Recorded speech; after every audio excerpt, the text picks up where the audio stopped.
calls.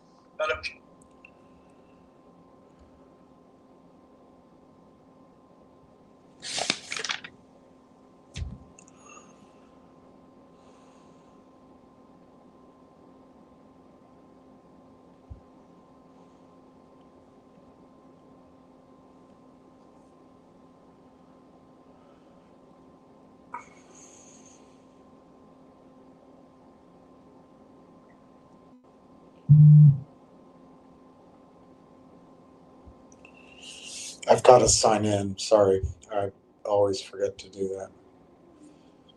To give you quotes, I'll be quick, I hope.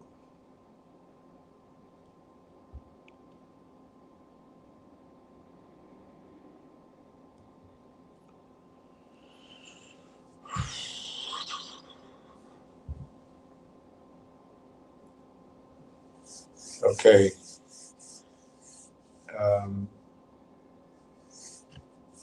Railtown is kind of a weak price at 35 cents, slightly in the green. G-Bucks is 10 cents, 10.107. Mountain, MTEN, is $1.69. Finger is $1.40, up 5 cents. Soundhound is flat, slightly red at 11.60.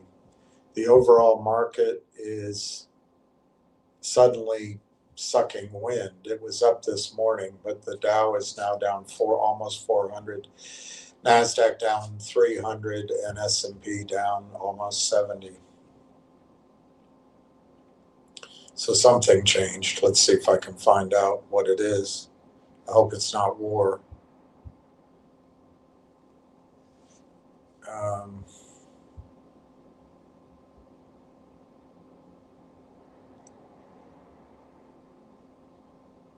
Stocks and crypto slammed as NVIDIA erases post-earnings gains.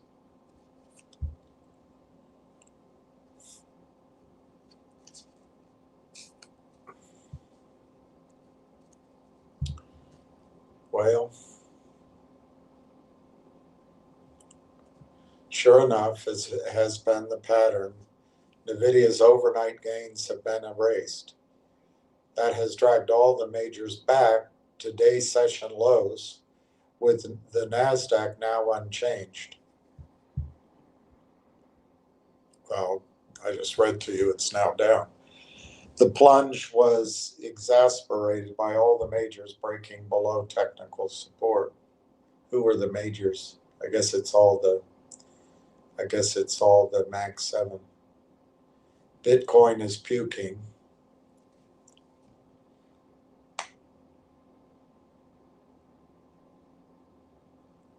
It appears crypto is leading the majors lower.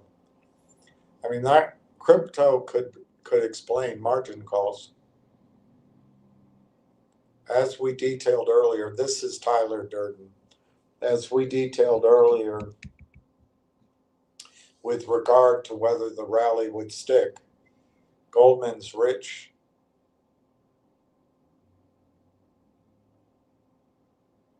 Privorovsky lays out the tactical bull and bear case. The dream. NVIDIA's up 10%. Google keeps going. The worst. NVIDIA pops at the open and then slides.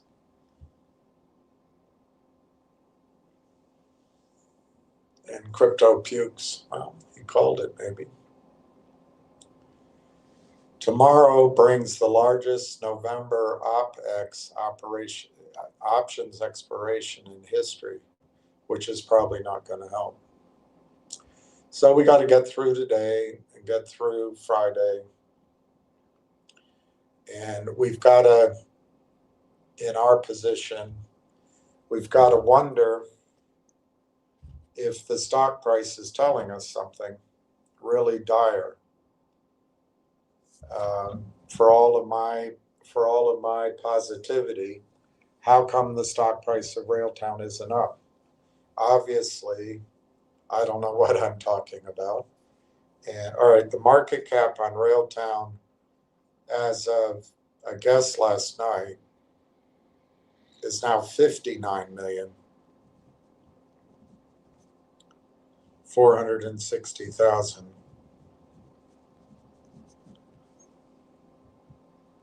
The market cap of Finger is 82 million. So is the price of Finger, the market cap of Finger telling you something? Is all the news and information that's out there giving you an accurate representation of what Finger's worth at 82 million?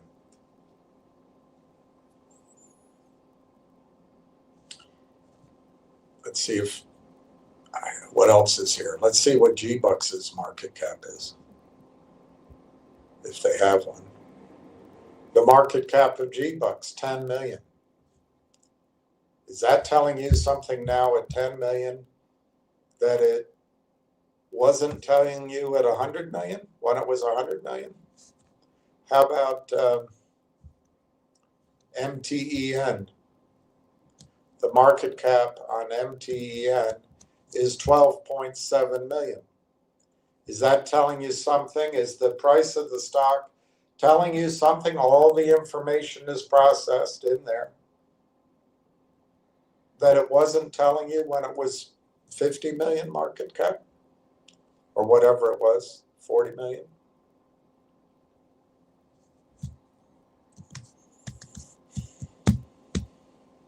Let's just try one more.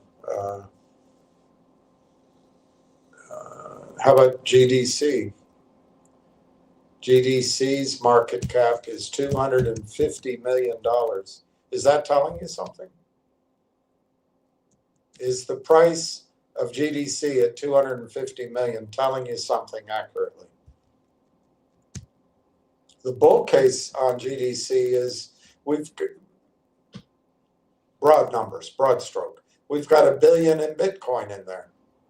So that can't be accurate. But the bear case would be, yeah, prove it. Or what?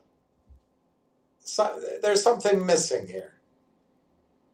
And in that case, is this the right price? Do you believe that Genius Brands deserves a market cap of $73 million? Is that price telling you all of the good news, bad news, processing all the information so you don't have a responsibility to do due diligence? And Genius Brands is valued currently for more than Railtown. Does that mean Genius Brands is a better investment? Is the price of Genius Brands telling you something right now?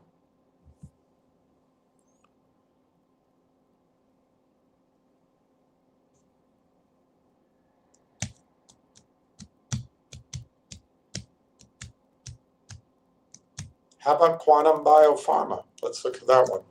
Quantum Biopharma. $24 million market cap, Quantum Biopharma. It was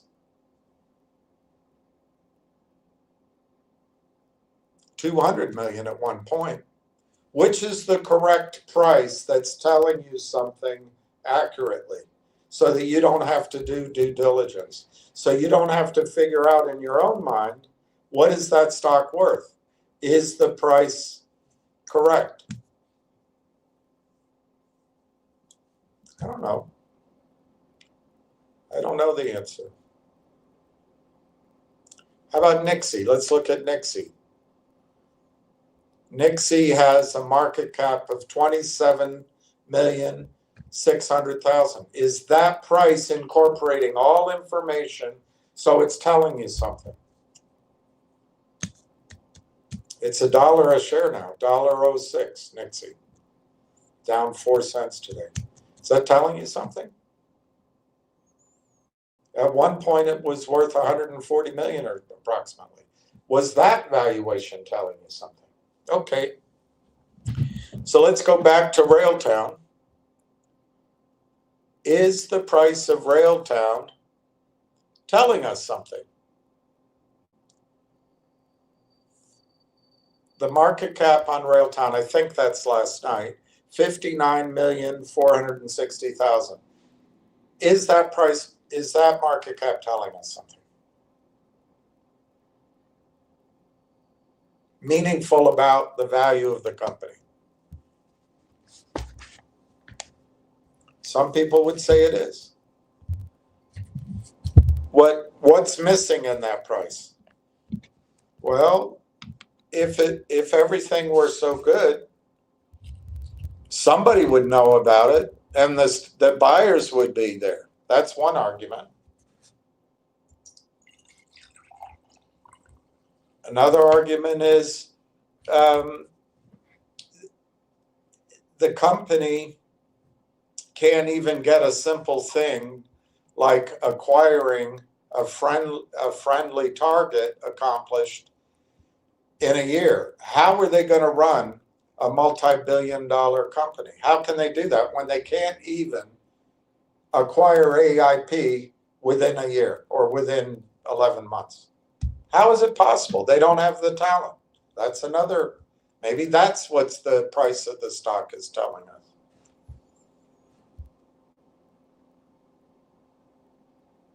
Maybe it's technological obsolescence already. Yeah, sure, Railtown started 6 years ago, but they're already being beaten by LangChain. Google has come out with whatever it's called, Gemini 3, and technology is just blitzkrieging past these old fuddy-duddies who can't even acquire a company. The price is telling you that.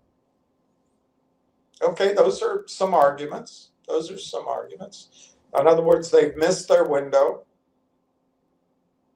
If there really were revenue deals that were meaningful, it'd be in the price of the stock because somebody would know about it and be buying the stock. And management is really incompetent because they can't even close a friendly transaction in less time than it took to build the Empire State Building. Okay, maybe that's what the price is telling us. Maybe, and more. Those are just 3 negatives. I don't know. I'm sure there's other negatives. Another negative. How are they going to be able to roll up the AIP network companies, if in fact they ever close the deal? How are they going to roll it up without becoming the next Northwest Bio or the next DBMM with 3 or 4 billion shares outstanding? That could be that. That's what the stock price is telling us. You know, you've been wrong, William, on everything you've predicted, and the stock price is telling us. So when, William, are you going to change your mind? When are you going to say that time's up? And almost like an option, you know how options, calls, and puts have an expiry date? When are you going to put an expiration date on your own BS, William? You need to put an artificial deadline and get out. Because if it's not done in a year, it's never going to be done. Or if it's not done in 13 months, it's never going to be done. Otherwise, you're really bad at understanding the dynamics of the market, and you're being lulled in to another I don't know, fill in the blank, another MULN. Sounds great, but it ends up being nothing. All right, so is that what the price is telling us?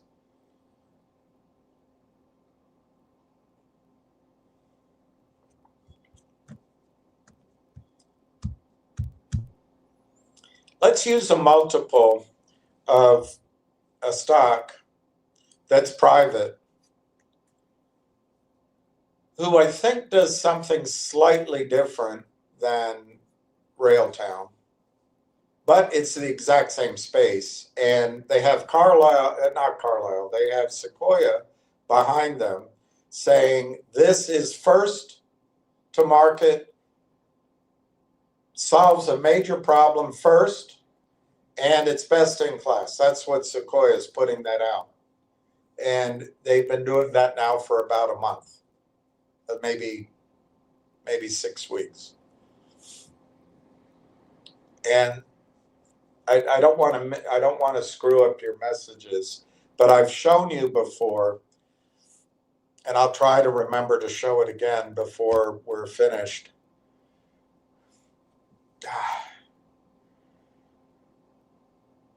There must be wool in this. I'm about to sneeze. So, based on a snapshot in time, June, or probably a bit of June,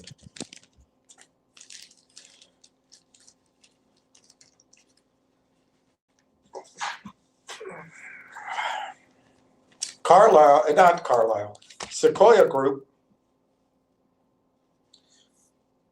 decided that LangChain is the horse to ride in this space to solve the problem, a major problem in software, which is essentially identical to Railtown's ideas, except I think it's open. In other words, it's out there like chat. It's across all the internet, where I think Railtown is more vertical, but I wouldn't be surprised if I've misunderstood that. So Sequoia looks at a snippet of June's revenue and annualizes it. And it's so inaccurate, it's so imprecise that Sequoia has to say, and I'll show you, I've shown it to you before, that the annualized recurring revenues are estimated somewhere between 12 million and 16 million for LangChain. 12 million to 16 million. And based on that, notwithstanding that LangChain makes no money, there is no margin in their numbers at this point, and may not be for quite a while. And LangChain has just started their 1.0 and still needs to develop, which of course is true of any technology. You always are developing. So if we take 12 million and 16 million and hit the midpoint at 14 million, let's just do that. We start with $1.25 billion valuation on a non-profitable 14 million in revenue, annualized in revenue.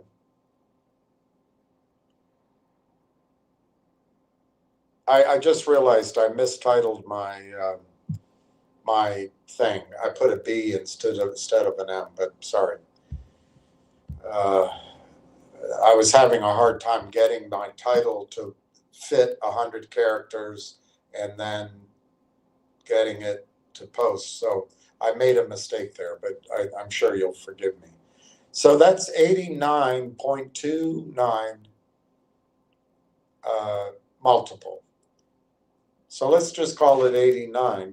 So let's just go devil's advocate the other direction. Railtown currently trading at 35.8, and the market is telling us all we need to know. It's telling us there are no buyers, that revenue really is not that good, and that management, they may be good with ideas, but they're not good in execution. And something's missing, something's wrong. And you, William, are essentially on the lunatic fringe, because you need to call time on this, because it's taken a year, should have taken less time. So let's follow that logic. What is the market telling us about revenue? It's a 59,460,000 revenue valuation. 59,460,000 market cap. Sorry, let me take a drink of coffee. The market, in its wisdom, which is far greater than ours, certainly greater than mine, and better than Sequoia's, probably. But let's use Sequoia's numbers. So what is the market telling us right now at an 89 multiple? Well, let's find out. So the market is telling us next year, or for the forward 12 months, that Railtown is going to do 668,000 in revenue. Well, let's test that theory. So the market, which is all wise and all knowing, and is telling us something, is telling us that for the forward 12 months, Railtown is going to do annual recurring revenue of $668,000. That's what the market's telling us, because it knows we don't, and it's time to give up. What else could the market be telling us? It could be telling us that Railtown can't execute. It sounds good, but they can't execute because, they can't even get a simple thing like AIP done. It could be telling us they missed the boat. Sequoia brought Lang Chain out, and Harrison Chase is better than Corey Brandolini and Marwan Haddad. Could be that. Could be that.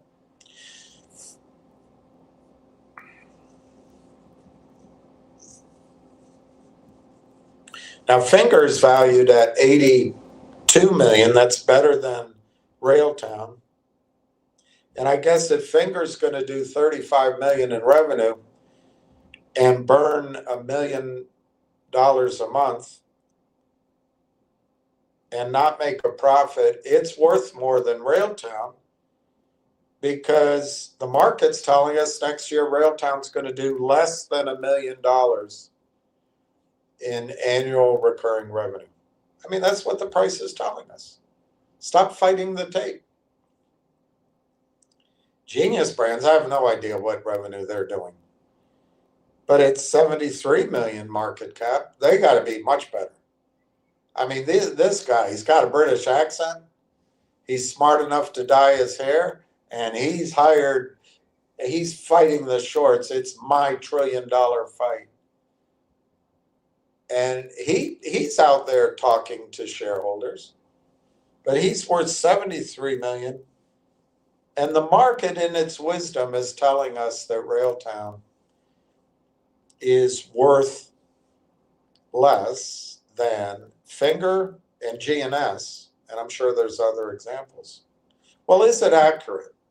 Is that pricing accurate? That's the decision. My assessment is it's completely wrong and it's meaningless, but it gives us a buying opportunity. I gave you the negatives. There's probably others I missed out. But what I think the market is telling you is pretty simple. On February 11th,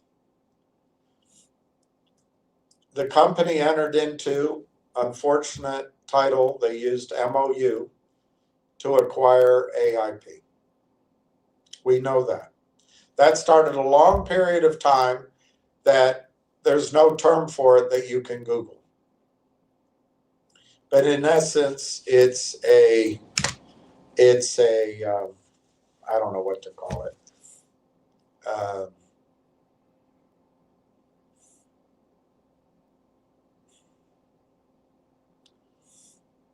I don't know what name to give it, but from February 11th until November 20th, this is what I believe. Knowledgeable major buyers and owners of Railtown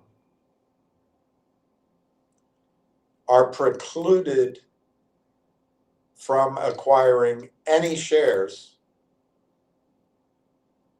either by signature, by signing maybe a non-compete or a non-disclosure or some hold standstill agreement, or just by the appearance, because it's illegal for anyone. Just ask Martha Stewart. On the long side, they enforce the rules. They don't enforce the rules on the short side. But let's not get into that debate. So my premise is that, in fact, knowledgeable buyers with wherewithal and ownership and commitment have been unable to express their valuation of the company by purchasing stock for 10 months. That's one argument I would make, and I believe it. The countervailing argument is, oh, come on. Oh, come on. If the news were good, it'd leak out. Oh, okay. I'm telling you where I am on it. The second thing is, I think the company operated on a shoestring for so long because they started earlier than Langchain. They started before NVIDIA built this Blackwell and the Honeywell or whatever the other chip is. They started before the flood of capital went into data centers. They started before everyone on the planet is talking about AI 2.0 and compute power, another destroyed word. So my second thing I believe is that the company, whether it's correct or not, has operated on limited funding compared to, look at Langchain. As soon as Sequoia says, hey, we love you guys, you're in our private bubble, we're going to take you from every step of the way all the way up so we can make fees and we can make profits, but we're going to do it soup to nuts like they did company after company after company.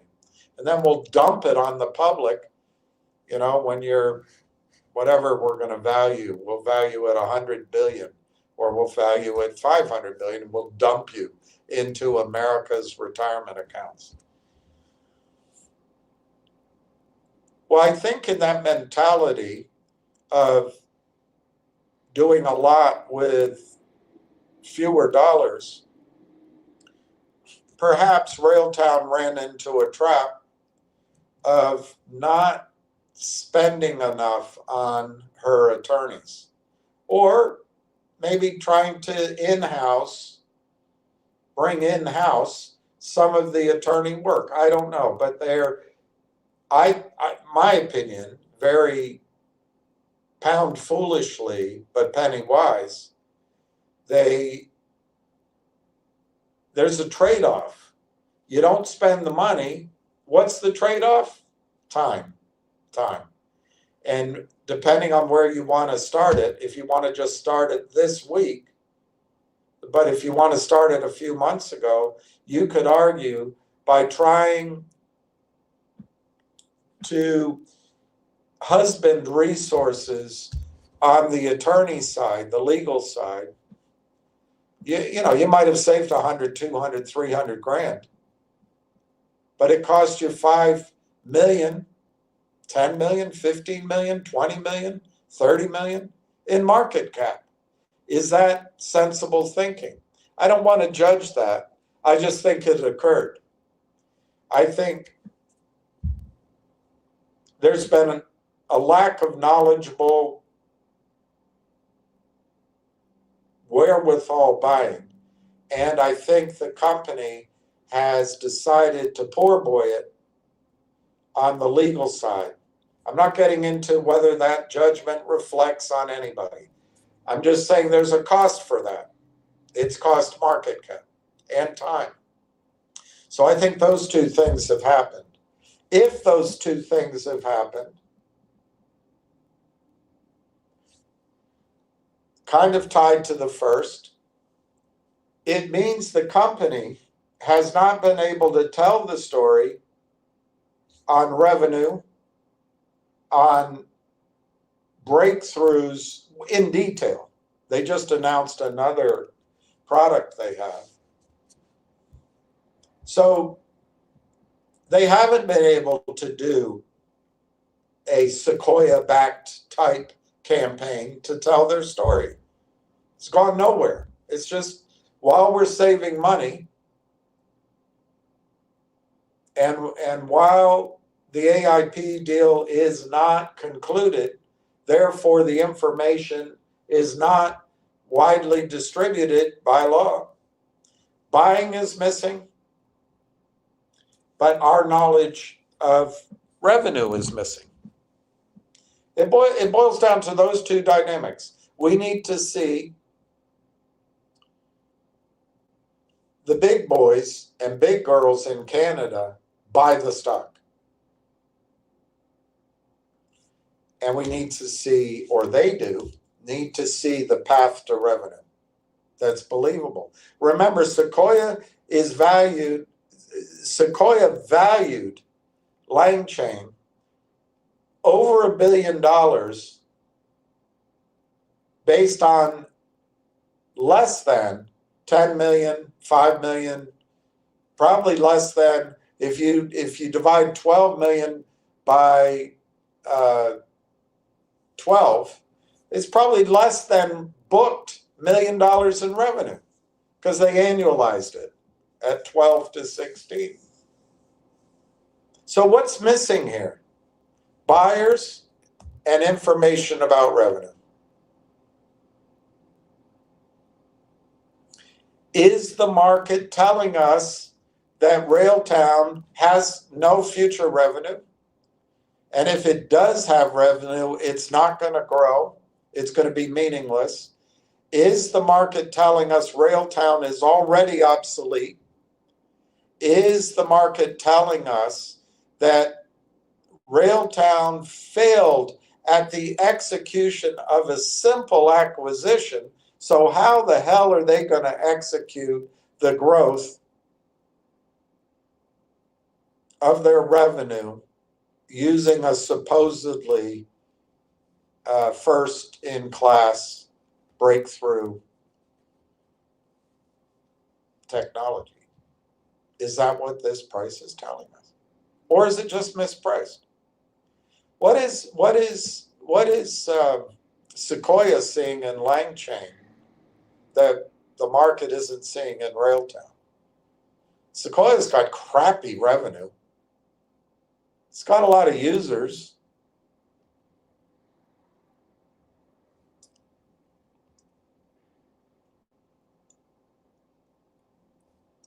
The Lang chain doesn't make any money. They haven't really fixed everything. They're still developing. They're exposed to the same risk. Google has apparently bypassed everybody on this thing called RAG, Random Access, gag me with a spoon. I don't know what RAG is. But apparently Google's leapfrogged past the need for RAG in that open, that open internet way. I don't even know what it means. So what's Sequoia seeing in LangChain, that LangChain is somehow Superman against the risk of being made obsolete itself? Who's right? Is Sequoia's price of 1.25 billion accurate? Or was it wrong in the first place, and now they're going in with PR to get everyone to believe it? And because the market doesn't test it one way or the other, they have a lot of money to build up technology and teams to fill in, if there is a gap in valuation, to fill that in and then make it higher. And poor Railtown doesn't have Sequoia backing it, so therefore Railtown is going to be subject to endless dilution, and it's hopeless? Or is Railtown just mispriced? My argument is Railtown is mispriced. I do take on face value that the buyers in Canada, that's who we're counting on, are precluded from buying as long as AIP's deal is not closed. I'll give you one example. And I forgot Marty Party. I forgot. I'll do it after this. But according to the corporate presentation from November, there's a revenue split with TELUS for hosting of the AIP companies. We don't know the number. We do know, published here, that it's 120 million that is annually spent. It's in here. You just have to read it and process it. 120 million. And what number is the split? It's a pretty big thing. Just that contract, just that arrangement alone blows away LangChain's annualized numbers. But the market isn't recognizing it. Do you think the shorts, as an example, have read this? Is that what you're thinking? They had their algorithmic computers process this and say, it's crap. And let's just sell. I submit to you that the people opportunistically shorting the stock have no idea of the value of Railtown. Is Railtown down here because the AI market is going to collapse and the overall stock market is going to collapse, and therefore the capital windows are going to close and people are going to stop using data centers? Hey presto. Maybe. I think there's a real risk in the private equity area. I think the market's going to go do a Weimar Republic blow off top much higher than where it is, and then it's Katie bar the door to the downside. So maybe that's what Railtown's predicting, and nobody wants to get in it because they're already looking past a 30-40% rally and blow-off rally in the market, and they're recognizing a 90% crash afterward, and no one wants to touch Railtown. It could be that. It could be that. Or it could be as simple as when you try to shoestring your legal work, it takes time. Could be that. Could be regulators. It could be the regulators, bureaucrats, are taking an inordinate amount of time, and you have no leverage against them. Hey, we've been in line forever. Sorry, I'm going to lunch. I wish I hadn't pointed it out. We don't know for sure. All we do know, the facts we do know, is that Railtown has not closed the AIP deal yet. Well, we don't even know that. We don't even know that. All we know is they have not been able to get the closure of the AIP deal through the regulatory window such that it's announced, it's disclosed to the world. We don't know exactly where it is in the steps before that, but what we do know is Railtown has not finalized and filed that they have acquired AIP. We know in that time frame, a period of time that remains unnamed, that this is my view, that the significant buyers are not buying. We also know that the company cannot promote or appear to promote its own story until the deal is fully disclosed as being completed.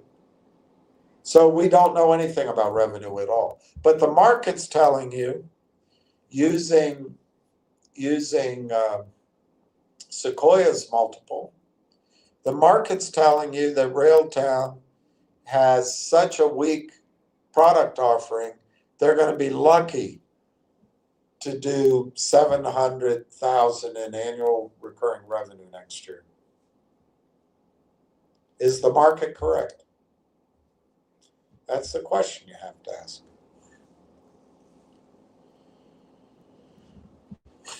Now, the other day,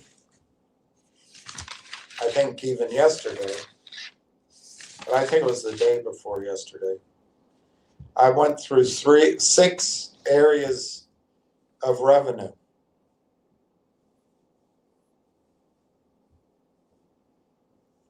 That are in this document. Not all of them, but it's implied by the disclosures in this document. You just have to think it through.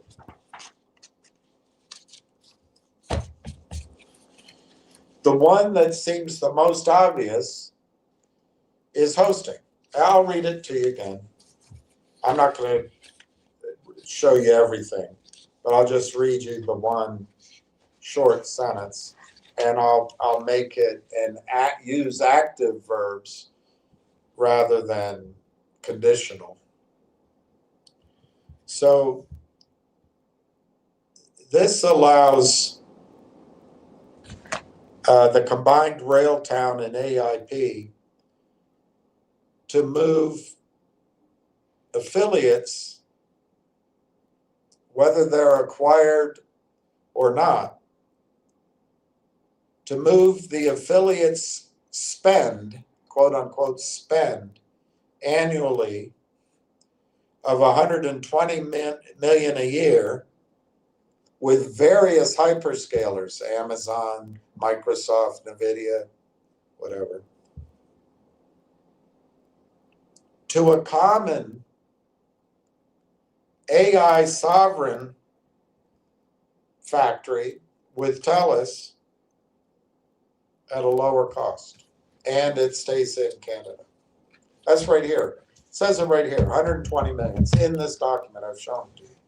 So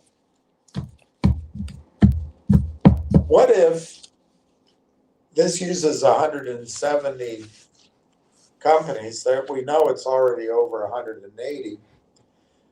Why don't we just, instead of being negative, be a tiny bit positive and assume that Railtown/AI over the course of the next 3 to 4 months will be able to show, much like Lang Chains showed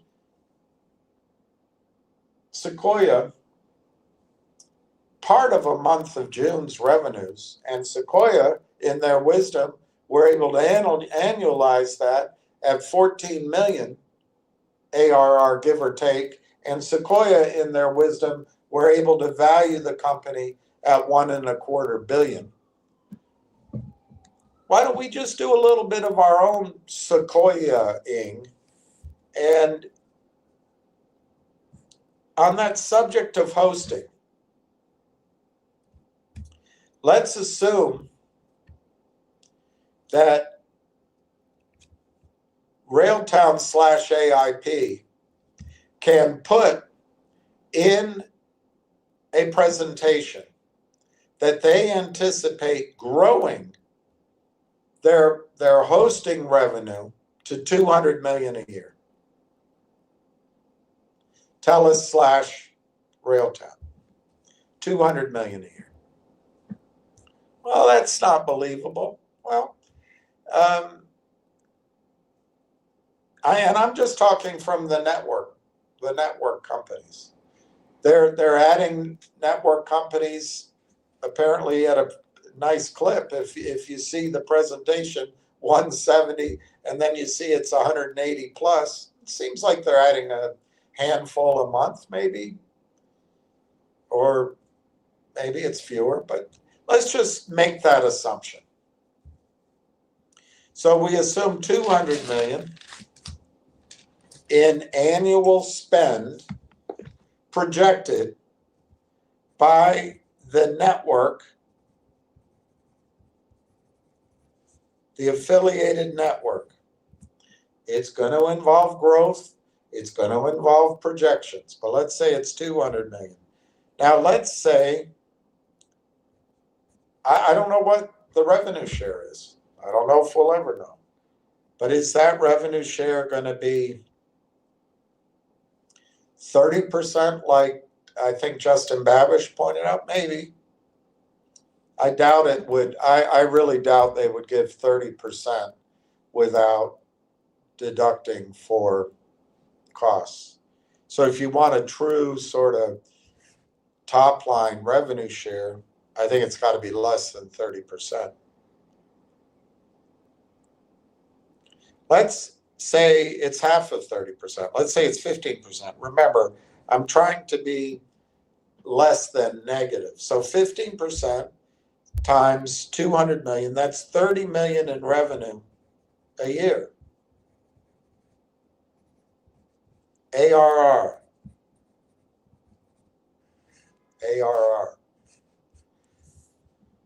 Let's say that that's visible to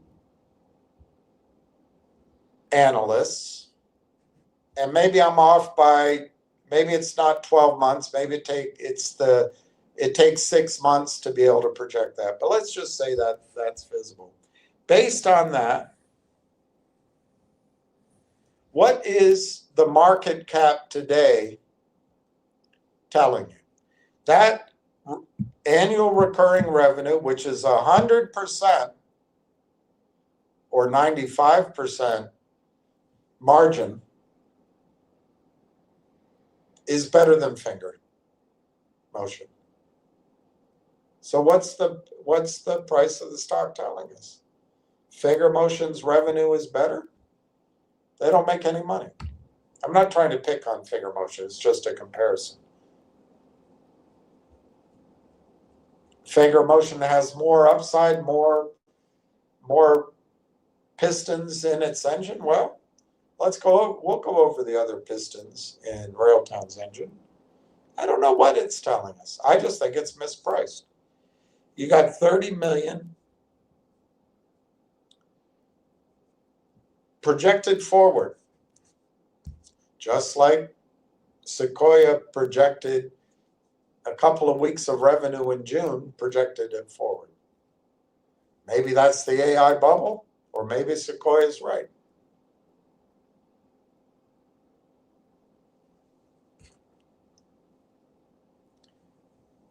At the current market cap,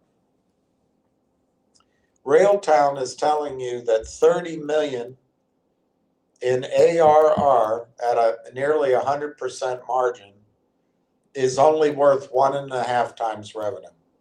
That's what the stock price is telling us.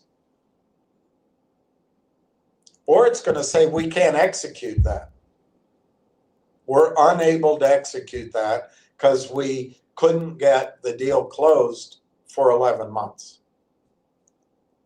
So this number's irrelevant because it's never going to happen.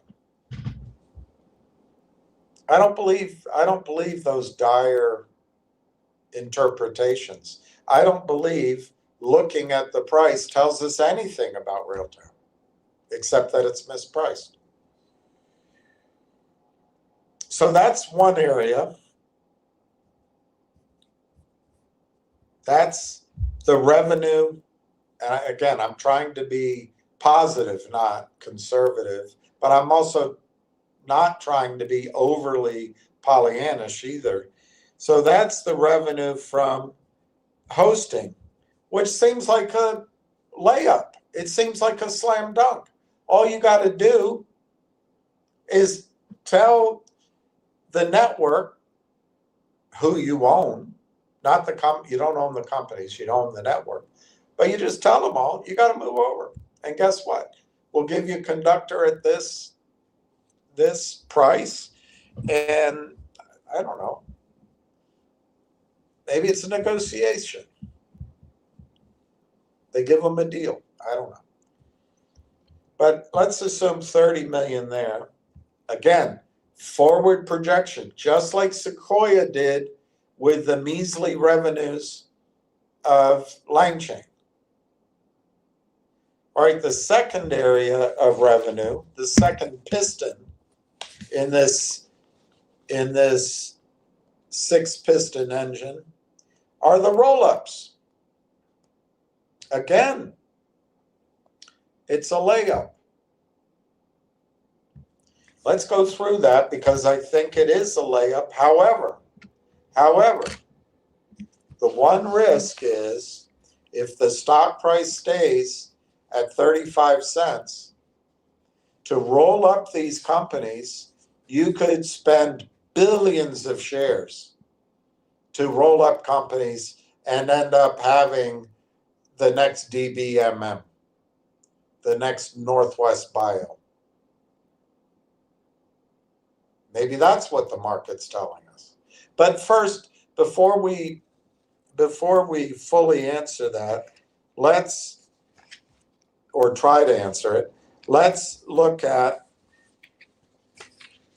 what's on offer. Let's just look at what's on offer. And you're telling me the shorts know about this, and you're telling me the stock price reflects it. I don't. I think it's totally mispriced. And I think at some point, the penny will drop, the aha moment will come, and the buying will be unleashed. Well, you keep saying that. Yes, I keep saying it. Well, you must be wrong because it hasn't happened. Yeah, could be true. Or it could be they still haven't closed the AIP deal. It could be that. Could be as simple as that.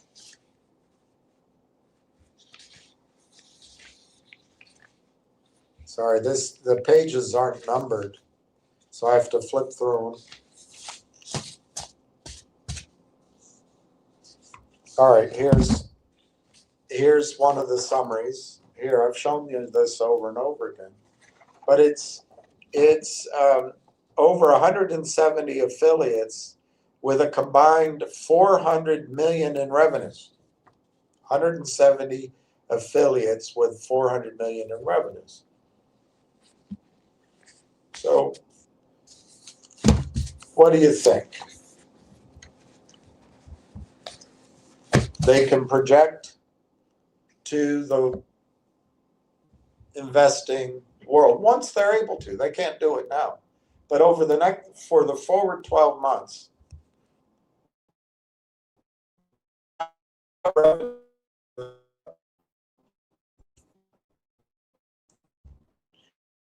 using the 80-20 rule, they can roll up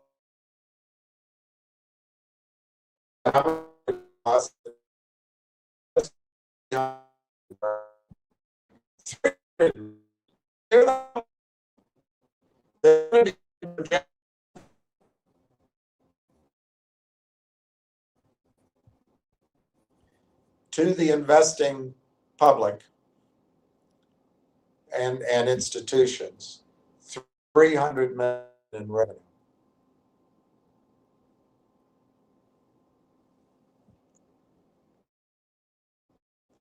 For months. And maybe that starts in 3 to 6 months. So we're really talking about sometime in the next 18 months. But remember, Sequoia valued LangChain at $1.25 billion on a snippet of revenue. The rest is all projections. Whatever metrics is. So that's 300 million ARR forward projection from roll-ups. Now, the issue is, well, what if the market's telling you that in order to roll up those companies, you're going to have to issue 10 billion shares? Well, here's where an assumption has to come in. The assumption is they're not going to roll up any of these companies until next quarter, or maybe the following quarter, until the stock price is $5, $6, $7, $8, $10 a share. But that's a predicate. If you're not willing to assume that, then the market price is telling you something. But in my case, I believe it could explain why it took so long to get the AIP deal done. Maybe they demanded, we need more paperwork to make sure that we have time to roll these companies up. So make sure they each sign a codicil saying they're bound by us to us for the next 18 months or 3 years. So I don't think there's going to be any rush to issue billions of shares in desperation. Why? All of the founders, AIP and Railtown, own the same stock you did. And I'm going to try to show you today, they paid the same price you did. Not really. I mean, it's a range. If you compare it on a percentage basis, perhaps not. But if you look forward, like look at Constellation Software. When Omer's and John Ruffalo put up the 25 million and the company went to 100 billion, does it matter if they paid $1 or $10? It's astonishing in retrospect. All right, so the third area of revenues is also, I think, pretty much a layup. And this is in the network that Railtown's acquiring.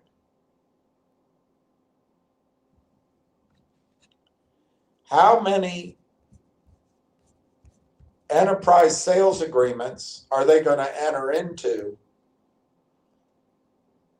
out of that network of AI companies who are also hawking their material to their end customers, more than 5,000 companies? So how much is that going to lead to revenue, enterprise sales agreements for Railtown? Remember, the whole concept of the AIP network is to cross-sell. Remember, each of the companies were curated by the founders of AIP to make sure that they selected compatible, complementary companies to the Conductor platform, to AIP's own initial platform as well. So the other day, I assumed they got a deal with 15 companies out of 5,000. I should prove that to you again too. It's right here, cross-selling to 5,000 end users, cross-selling. So in that cross-selling to 5,000 end users of the network services that Railtown will now own, how many of them, and they've already been cross-selling for the last 10 months, 11 months. That's another assumption. I think Railtown's been working hard behind the curtain for 11 months, 10 months.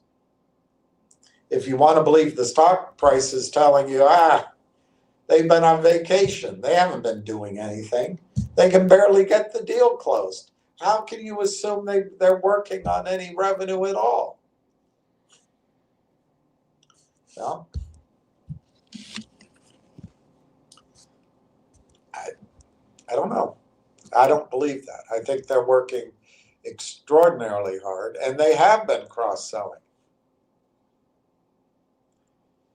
So let's pick a different number. Let's pick 20% of 5,000.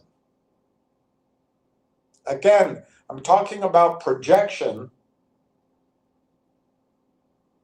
for the next 12 months. Let's say for 12 months within an 18-month period, and the stock is now in the red, 34.5 cents. Let's say it's 20% of those companies that are dedicated in the network that they own, and they're going to be marketing to. There's a monthly newsletter, there's phone calls, there's marketing. Anyway, let's say it's 20%, which, as you recall, represents a lot of revenue. But let's say they do a sales agreement.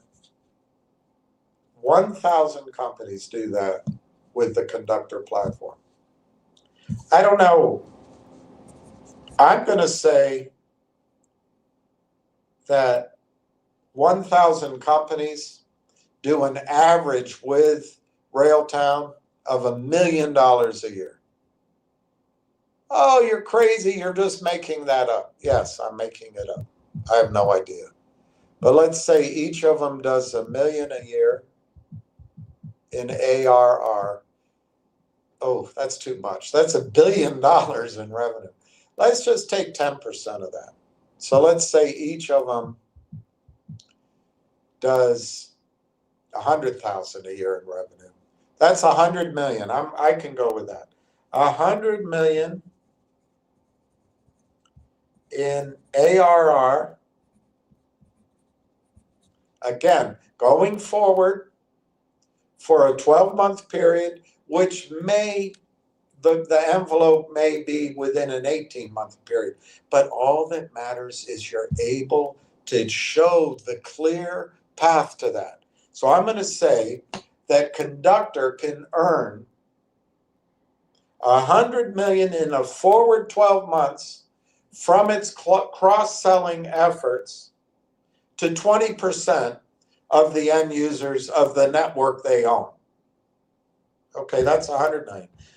What's the next piston? Oh, I can't remember. Let me look it up. Oh, the revenue that's already in the pipeline. Sorry, already been press released. Railtown has already put out about half a dozen, maybe 8, to talk about. But, you know, it's a market. Everybody can have an opinion.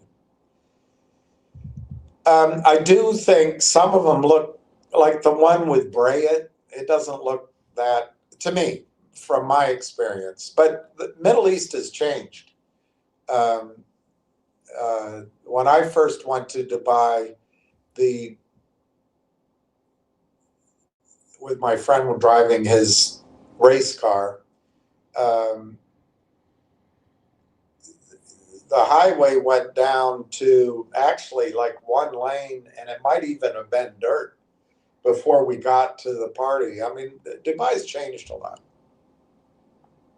But that Brayett contract, I can't make sense how much revenue. So let's just focus, out of all the PR'd revenue, let's just focus on Uniserv, 3,000 small to mid-size enterprises who are going to be marketed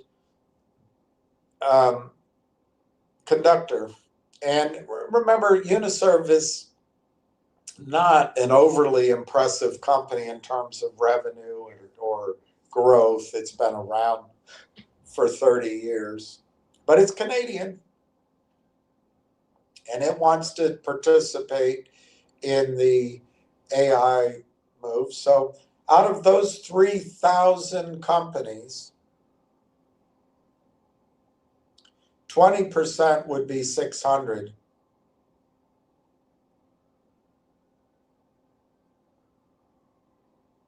Let's just say 10%, 300 of those companies, and they'll do 100,000 a year. So 300 companies, they'll do 100,000 a year with Railtown in ARR. That's 30 million. That's 30 million. Are you crazy? If it's that good, why isn't it in the stock price?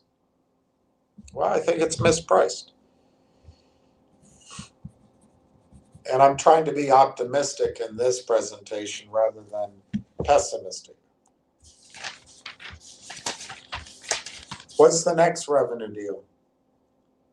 The existing Railtown pipeline that we haven't heard about, hasn't been press released, and it's outside of AIP. That's an unknowable, isn't it? It's totally unknowable. What would be a number?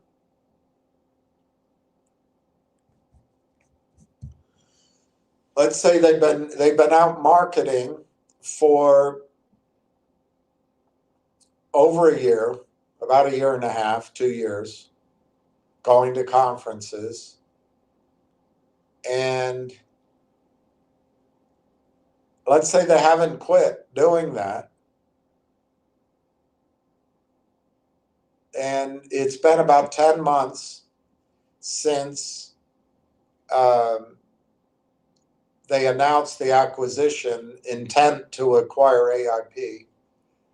But they made some other announcements, so why wouldn't they have announced some of these? Well, who knows? Maybe some of the revenue deals are dependent on some information, such as the TELUS deal, or things we don't know. So what's a good number? I see this gets a little more vague because we don't have much to go on.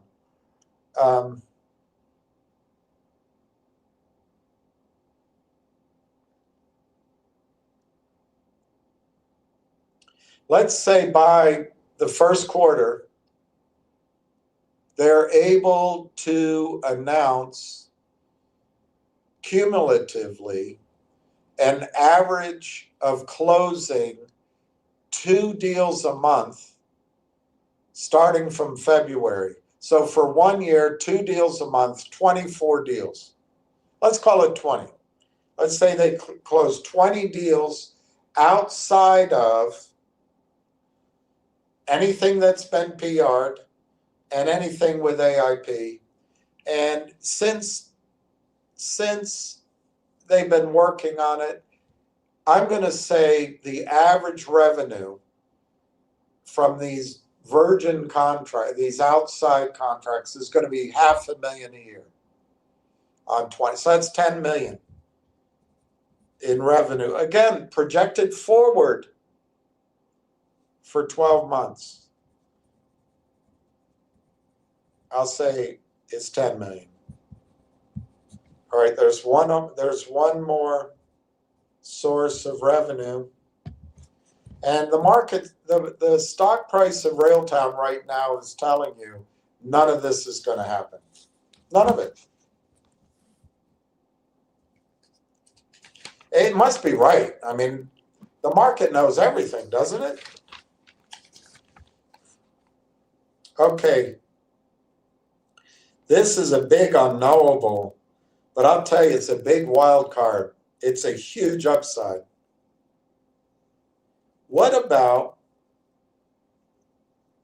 the revenue sharing, which comes from all the companies that Railtown does business with, brings in new business, and directs to TELUS? Let's leave that off just to give a little buffer here. The other part of it is, so we'll leave off these revenue things, the last two.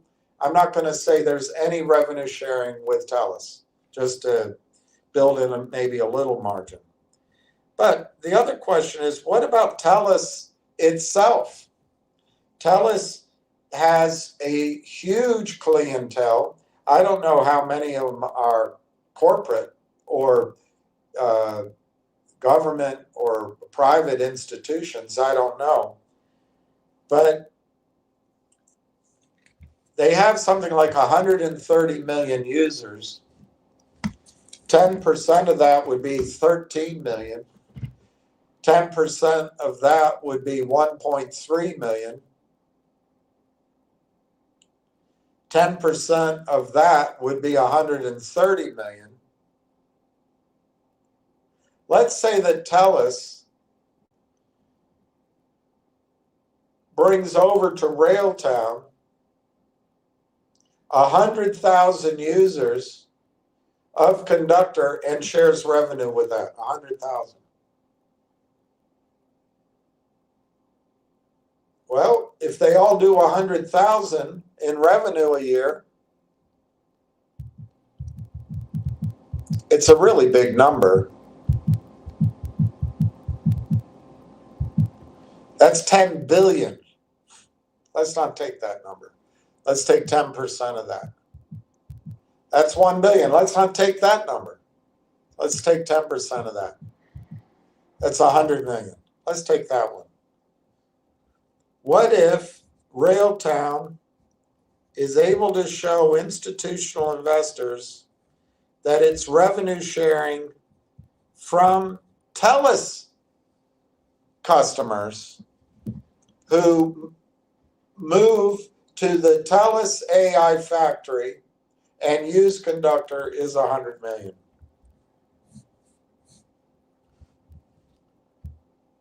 Oh, you're a lunatic. You've lost your mind. The market is telling you that this is impossible. The market is telling you this stock can't execute. They can't even close AIP. How can you expect them to execute all this revenue? It doesn't make sense. You've completely gone off the deep end, William. I think you're on the verge of insane. The market's telling it to you. Yeah, we'll see. We'll see. So what does that add up to? That adds up to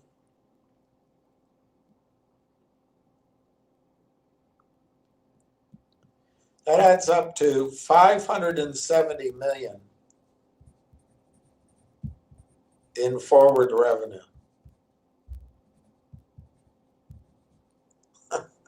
Just on the revenue alone going forward, the company is trading at approximately 1/10 of forward projected revenue. Yeah, but you made up all those numbers. Did I really miss the mark that much? Maybe. So why, instead of 570 million, why don't we just take 10% of it? We're back to the number I used yesterday. So let's say in the first quarter of next year, Railtown can convince Bay Street that Railtown is going to do 57 million in the next 12 months.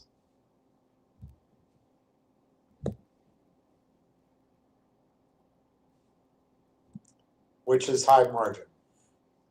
I don't know what multiple. Let's use Soundhound's multiple, 35. Let's just be conservative. So times 35, that gives a $2 billion valuation. Now we have to divide by 350 million shares because they're going to roll up some companies. So it's a $5.70 target.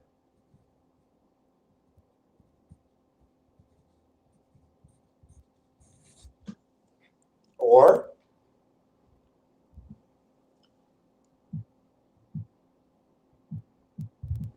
$16 times what the price is today. So who's right, the market or my calculations? That's a 570 target in the first quarter. What if at 35x, what if my revenue projections are accurate and the institutions look at it and say, my gosh, this thing could do 570 million in 2027. Well, then your target's $57 a share. Well, we'd have to wait, like Tony Two-Step Tiger says. No, you don't have to wait. If look at Sequoia. Did Sequoia wait until the revenue was booked? No, Sequoia said they're doing, maybe a million, something like $1 million in June. And if we extrapolate that, it's 12 to 16 million. Therefore, it's worth 1.25 billion. They're not waiting for the revenue to be booked. They just want to have confidence that they see that path to that revenue. And then they discount that upside to now. So I think you can do these kind of numbers at home. I think Railtown's worth something between $5.70 to $57 a share on fundamentals at 35x in the first or second quarter of next year.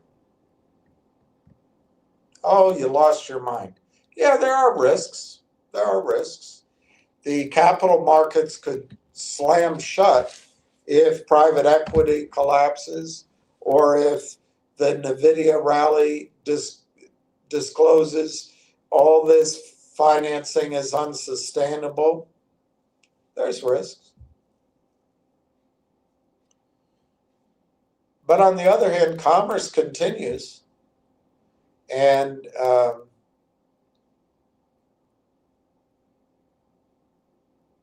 I guess we're looking at about 4 months from now to get to the end of the first quarter, I think. And maybe 7 months to get to the end of the second quarter. I think in that time frame of approximately 7 months, are the capital markets going to close? Is the market going to suffer a crash? I mean, it could.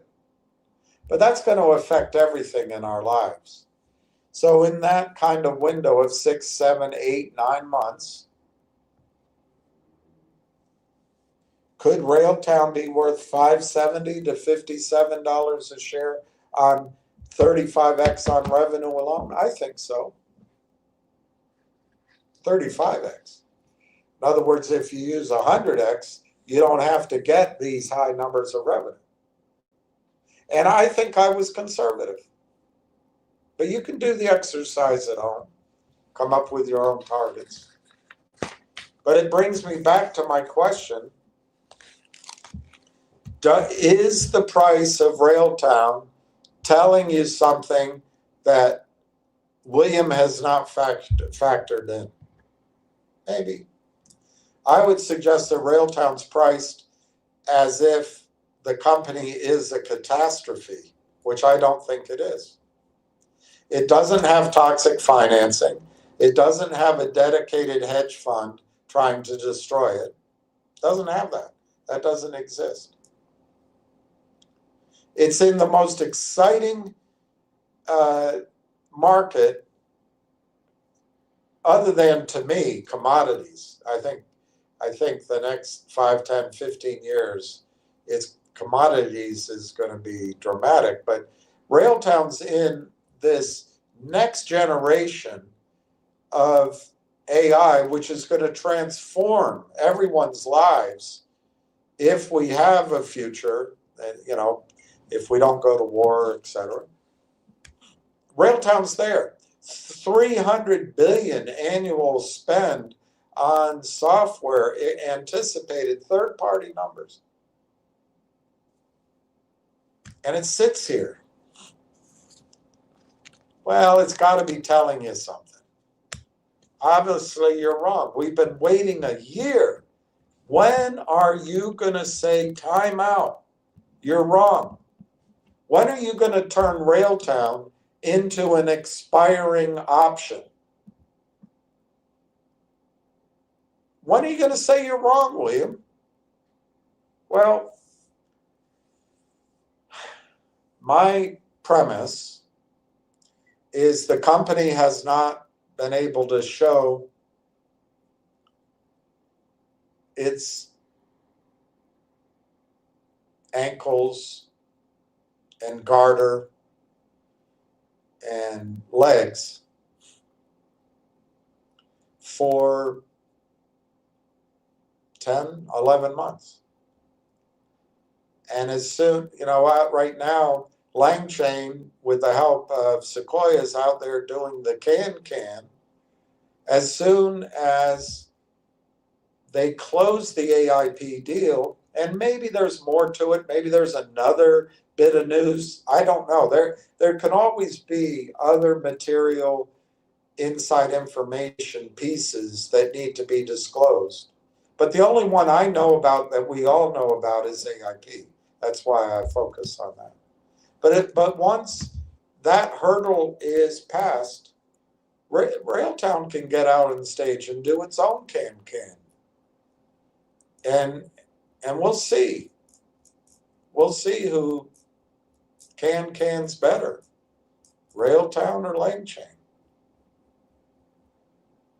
But even if Railtown doesn't measure up to LangChain, is the divergence in valuation of 60 million versus 1.25 billion justified? Is it really justified? And in what direction? Should LangChain come crashing down to 60 million in valuation? Or should Railtown go up to 1 or 2 billion? Or is the price just telling you that management is completely incompetent? They cannot take this ball and run with it. They're just not able to. They can't do the simplest thing of getting an AIP transaction completed. I guess that's what makes a market, right? I stand by my interpretation. I could be wrong. that in fact, I'm going to use my word, even though I've been admonished that it's wrong. I think Railtown has been in a quiet period for 11 months. It's been a tight hole. We don't know how much oil's been discovered. Zip the lip. So we're waiting for information. In that time frame, since it's a public company, the buyers who do know, I mean, are you telling me that Mavericks doesn't know about the power of the revenue sharing deal alone?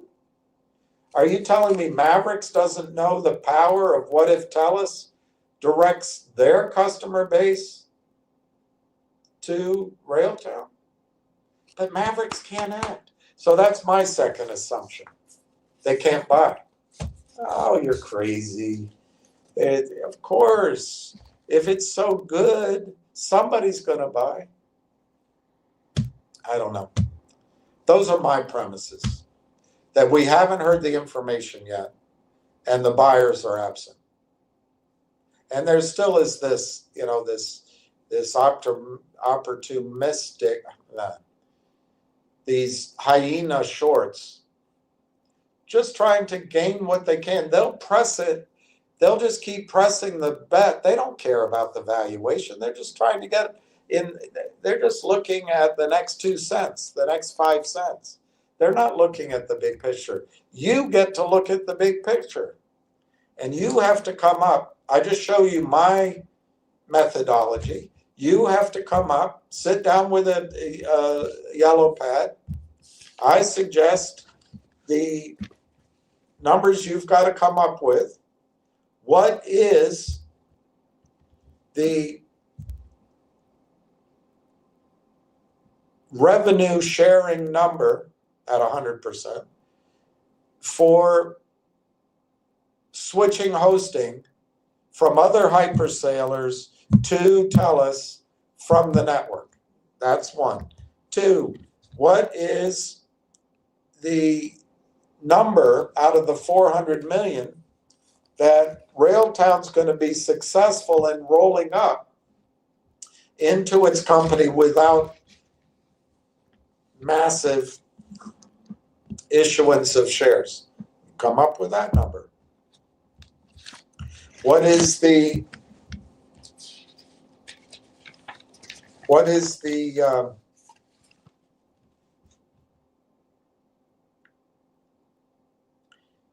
out of the 5,000 companies we know about, it's been disclosed, who are the end users, how many of those companies convert to a enterprise sales agreement with Railtown? 5,000, you figure it out.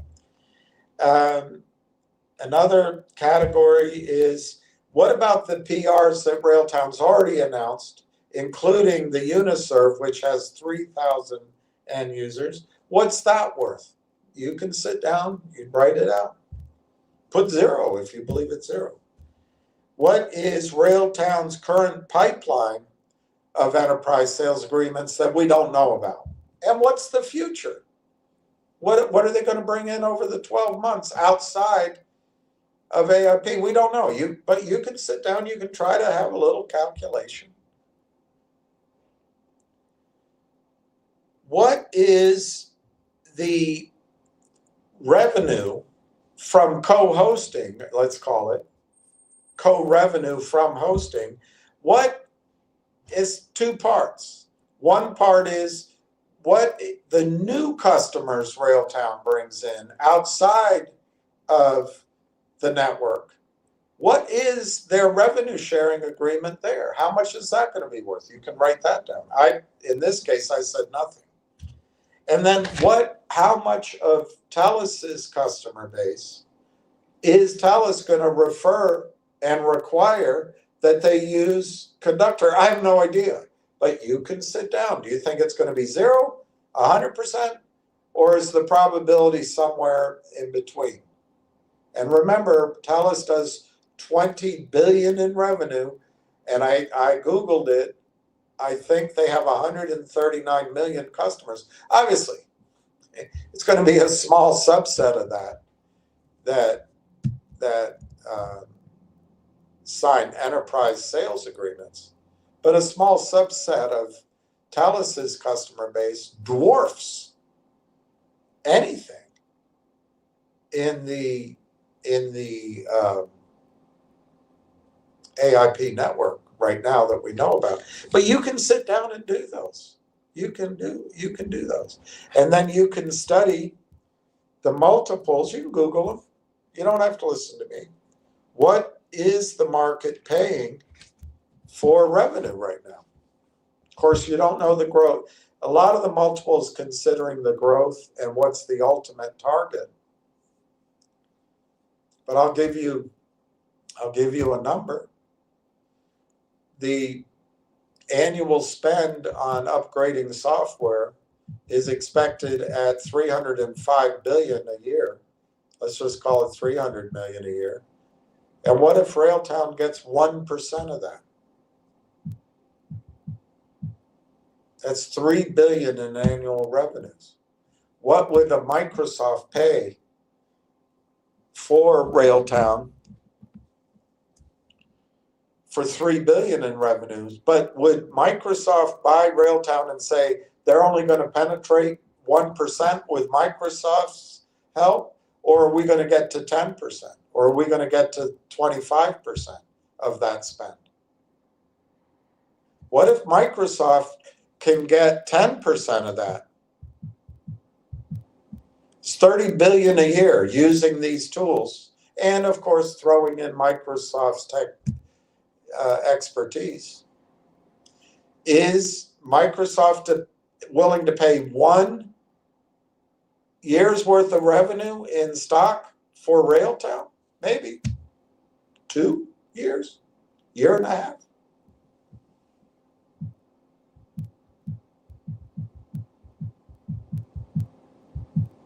Are they willing to pay $85, $100, $150 a share in Microsoft stock? That's what you're looking at. Now, the stock is telling you right now that management can't get out of its way. It cannot execute an AIP deal. How the hell do you expect this leadership to do more than 700,000 in revenue? That's what the market's telling you. Is the market correct? I don't think so. I think it's completely mispriced. What is the market then? William, what do you think the market's telling us? I think it's a combination of absence of buyers, absence of information, penny pitching on the legal side, not out of stupidity, not out of incompetence, simply because they've had to make do with a Canadian budget, not a Palo Alto budget. And the consequence is time, but them's the shakes.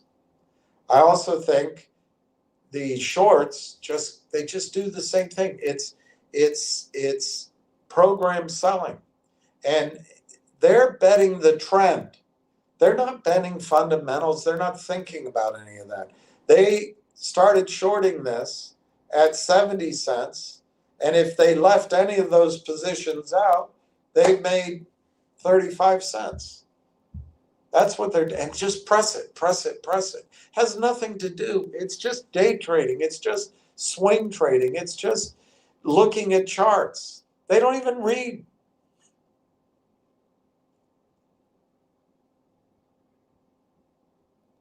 There are people out there that you know, and I'm not judging them, who give you advice. And just ask yourself, do you think they read news stories? Do they study filings? Or are they just basing it on price action? That's the extremes on Wall Street. I was taught that from the training program at Merrill Lynch. There's technical analysis and fundamental analysis. And we were trained to use both. But some people leaned all the way to technical. There was a guy named Mike, big guy. He would eat at his desk with a lot of mayonnaise, and he'd bring you over. What was his name? He went to Drexel. But he picked Chrysler stock just looking at charts. I'll think of his name. And Chrysler was like $2. So there were people that used technical analysis.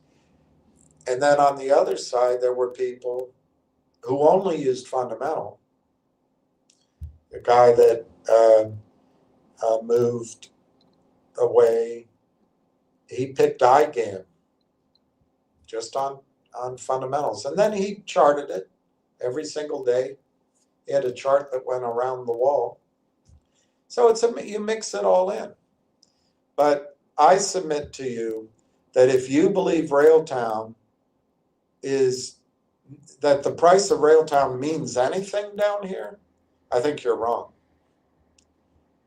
But we'll find out. I think the arbitrage, the inefficiency in pricing is that the company hasn't been able to tell the big boys and girls, here's our story, you're free to start buying.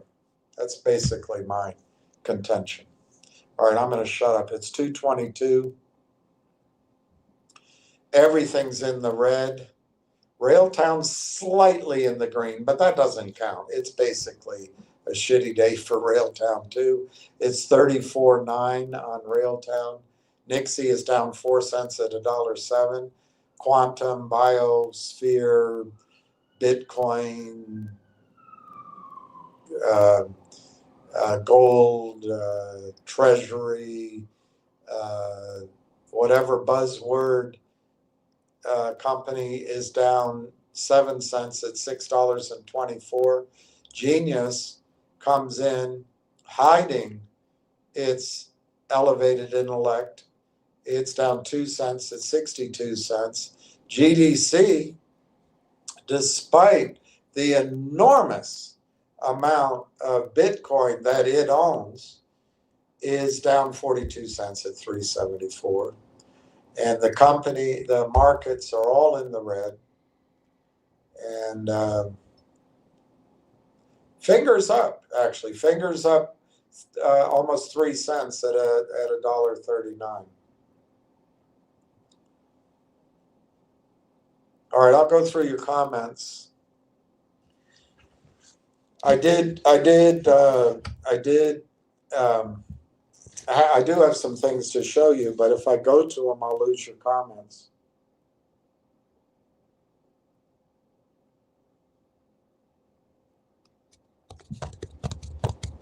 I don't know if I make a good case. I don't know if I'm being stubborn.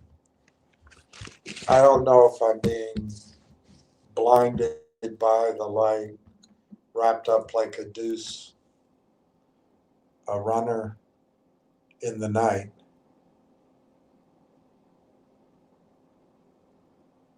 But I think my fundamental analysis in the context of the current AI excitement is correct, but we'll find out.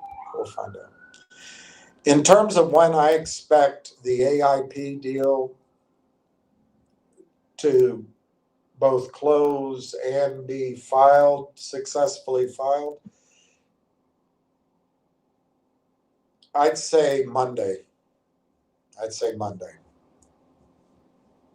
But the attorneys will probably be out, so let's be safe and say by Tuesday. It could be sooner, but let's say by Tuesday. So that's annoying, isn't it? It's annoying. We have to wait longer. But that's what I'll say. And you're going to say, well, you've been wrong on all your predictions. That's true. That's true enough. But I can't control bureaucrats and when they decide to release the file. And I also can't, I've never been able, even when I'm going to leave my biases out, but it's difficult to get attorneys to march to the drum of business decision making. It is. It's just they're in a different parallel universe. All right, Railtown, let's just give a full quote and then I'll go to your messages. I think it's a shitty price today, but like I said yesterday, you don't have, a marathon runner doesn't have a heart attack, go to the hospital and get up the next day and sprint again. It's going to take a few days, if not a week or so, to process that horrible action over the last week or two. I do believe, I think it was Dirty Randy pointed out that there was a margin call from Beacon yesterday. I heard a similar thing, so I think he's right. The stock no longer is trading like there's any ongoing margin call. So perhaps with news, with the filing, you can get a snapback. But there's no evidence of that right now. And I would count on next week, Tuesday, everybody else in the United States is gonna go home for Thanksgiving. So we're gonna be counting on Canada's action to get the price up. I know I said $1. I have higher numbers here, but I said $1, $1.25, maybe $1.50 in Thanksgiving week. I think I'm wrong on that. I think maybe 70 cents, maybe 60, 70, 80 cents next week. That's what I think now. But by moving it doesn't mean that moving it could mean the next moves are more vertical, but it's very hard until we have information. It's just so hard. We really need information. And that's what's frustrating. And it's a legitimate criticism. I think it's a really legitimate criticism to say, what the heck, guys? This is one of the easiest transactions you're ever going to have. And it took you a year? It's a legitimate criticism.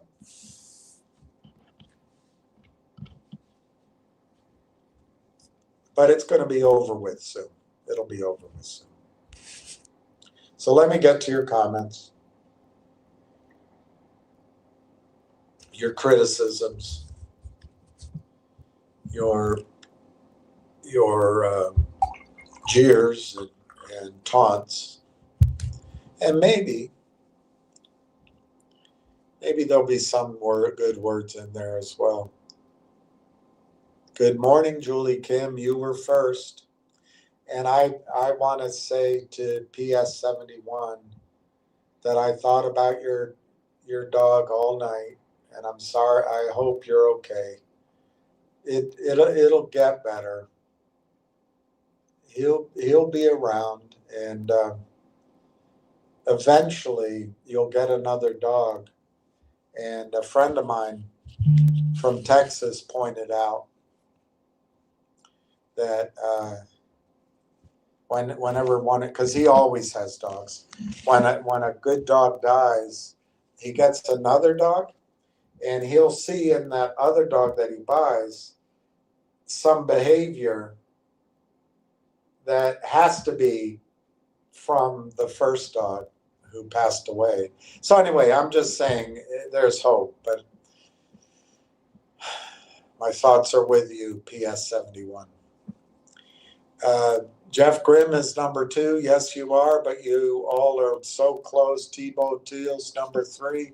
Red Pepperoni. Hello, Tebow Teals. Hi, William. D Mac. Hi, William. Red Pepperoni. Who is that who told you not to introduce your biases? I missed that video. He didn't say that. He just said that when I go on my rants, that I just expose my biases and that it's not all that helpful. I think his criticism was legit.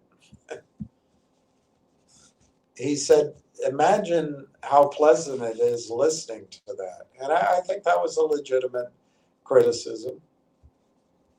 So I'm going to try to adjust my style somewhat. But I doubt, Red Pepper, Ronnie, that I'm going to, you can't really change an old dog that much. But I can process the criticism and try to be better, and that's what I'll try to do. Red Pepperoni, I like your bias. See, that's the problem. That's the problem.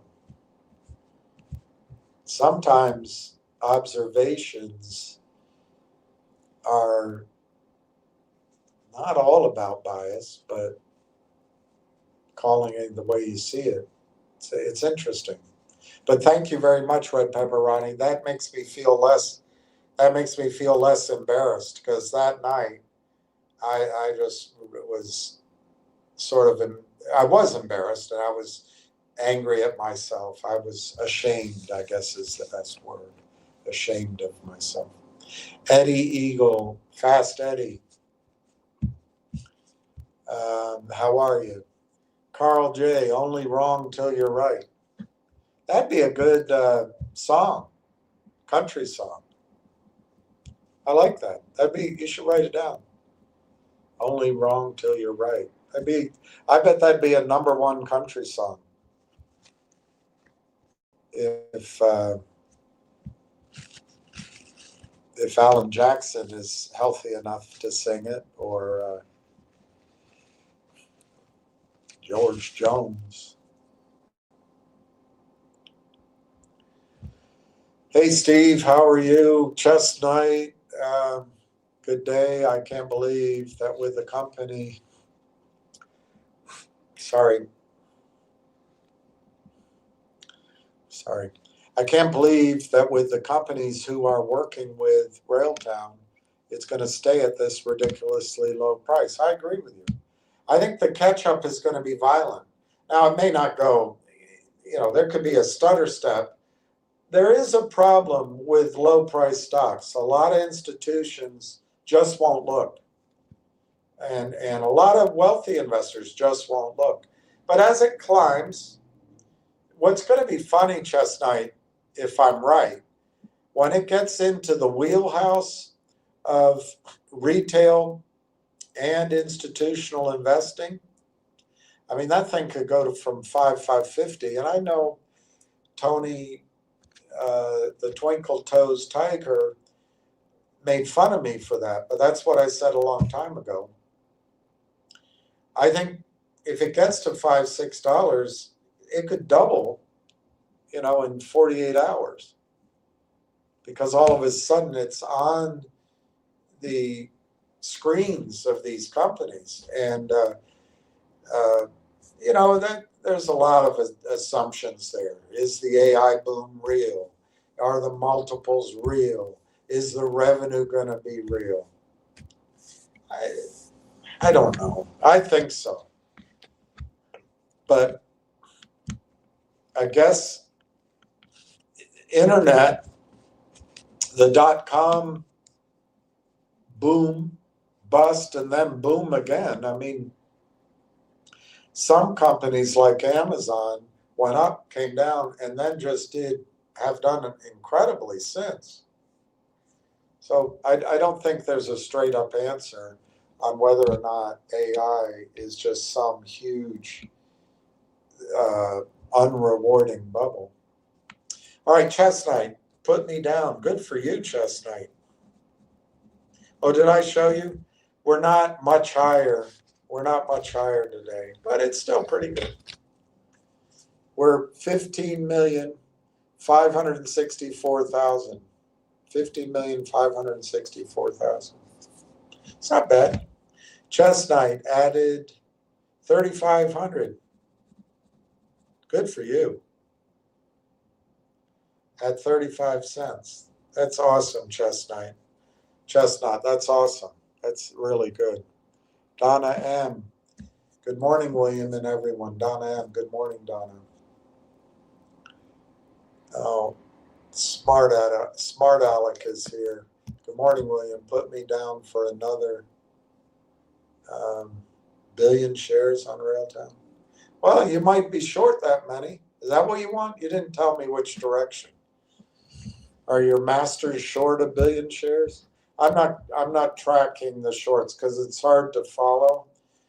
Some of the short numbers probably are arbitrage between the US dollar and the Canadian dollar, the US price and the Canadian price for the shares, and it's done at computerized flash speed, for nanoseconds and 0.00001 of a share. I don't know how to keep track of that. So I appreciate you letting us know how many shares you shorted, but I'm not going to keep a ledger on it.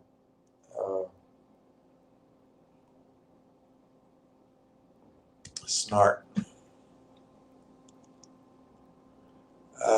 Snart, Alec. I mean, why does it matter who's counting or who's checking?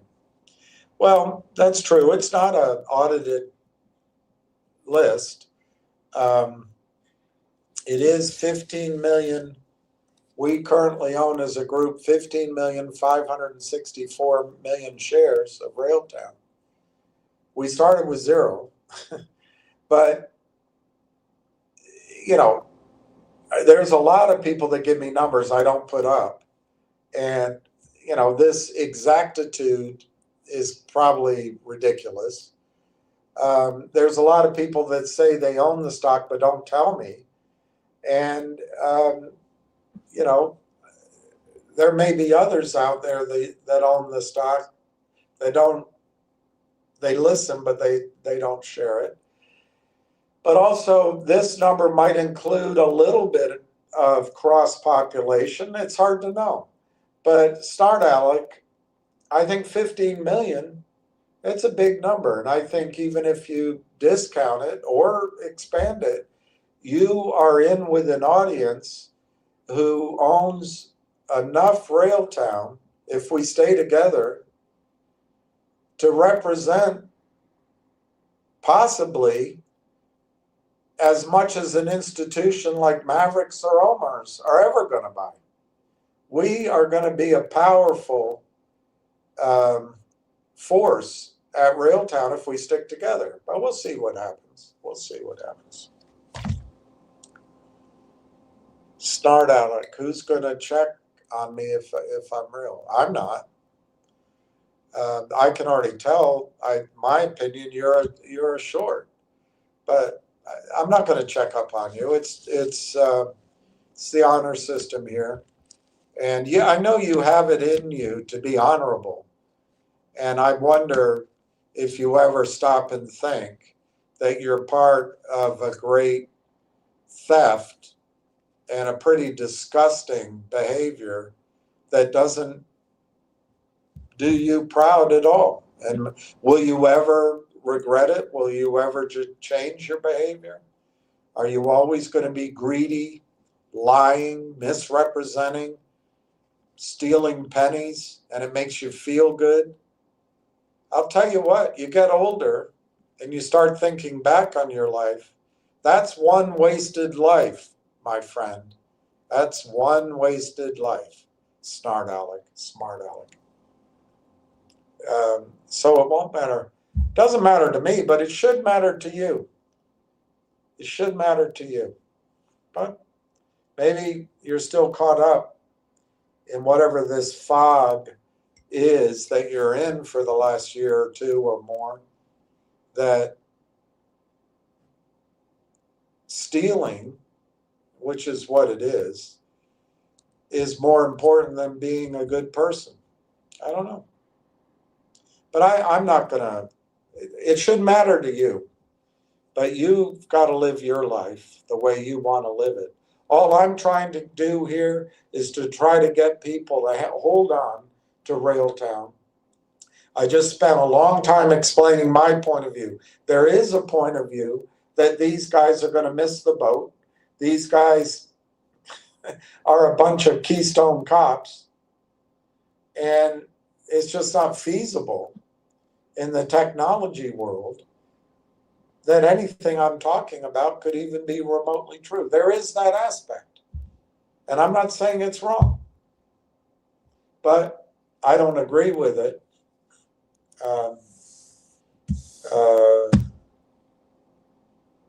Will I ever change? I suppose.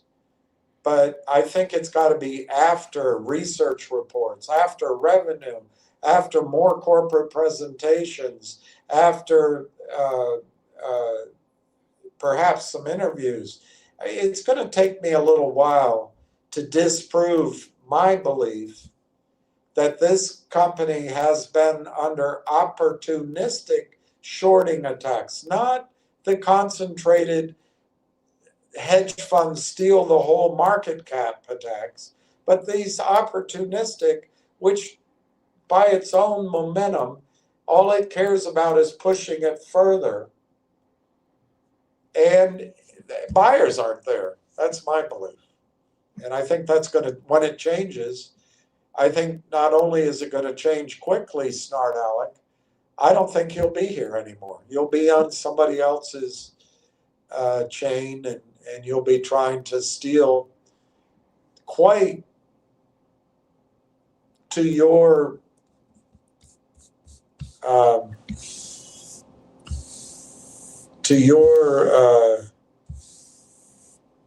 diminishment. You'll go steal pennies somewhere else. But anyway, Snart, enjoy your life. You're always welcome to our side, but as long as you're on the dark side, enjoy it.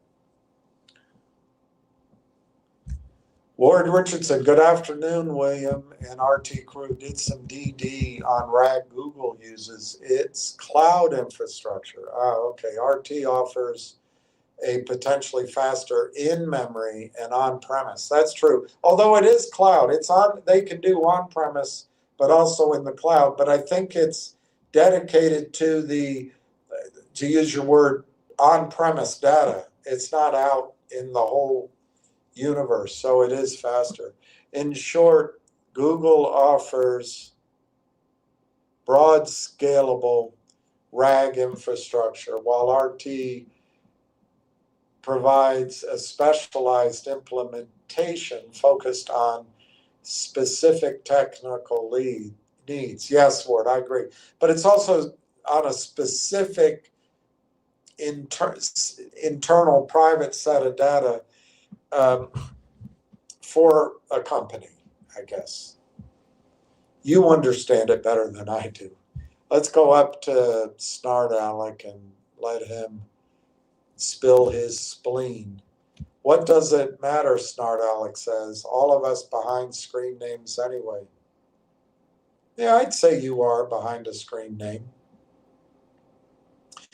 A lot of these people use their name, others don't, but if you expect us to show your comments respect while you're behind a screen name, you should show other people that respect.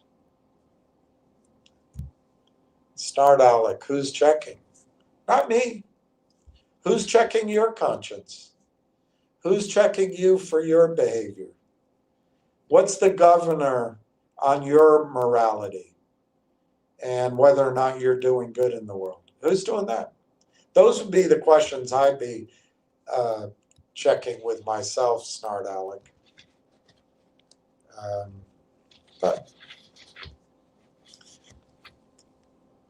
Snart Alec, stop waving your hands all over. Why? It offends you?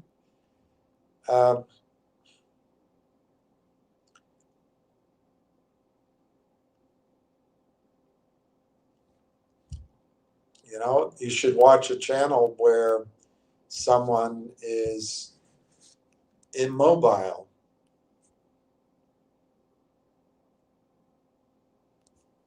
Or watch a channel where someone isn't live. You don't have to be here, Snart Alec. There's a button on your computer, just leave. And you can find somebody that doesn't use their hands to express their points. Snarl-Alec, it still won't matter how vigorous your hand movement is. Share price is still shit. Yeah, I'd say it is. This is a shit share price. So what's your point, Snarl-Alec? People should sell it? I just spent quite a period of time trying to help people. Maybe I'm wrong, and maybe I'll find out that you're right with all of your very well presented and well thought out comments. But I doubt it. I doubt that you're correct. I'd say you're right. The price sucks. This is, a year ago, this price was 38 cents. So for a year of coming on, particularly from June, every day, for a year of building our position, which, just to remind you, Snarl-Alec, is over 15 million shares, what's our reward? It's shitty. The price sucks, as you put it. No, you put it, it's still shit. Yeah, you're right. The price of Railtown is still shit. You're right. Does that mean people should leave it, abandon it? Where are you going to be when it's $3.40 a share? Are you going to help people get over that, or are you going to have a new idea that you're going to call shit? I don't find your advice particularly useful because it's never in advance. It's not educational. You just hurl insults. And it's obvious to me, Snarl-Alec, you're in the middle of a trade, or someone who's paying you is.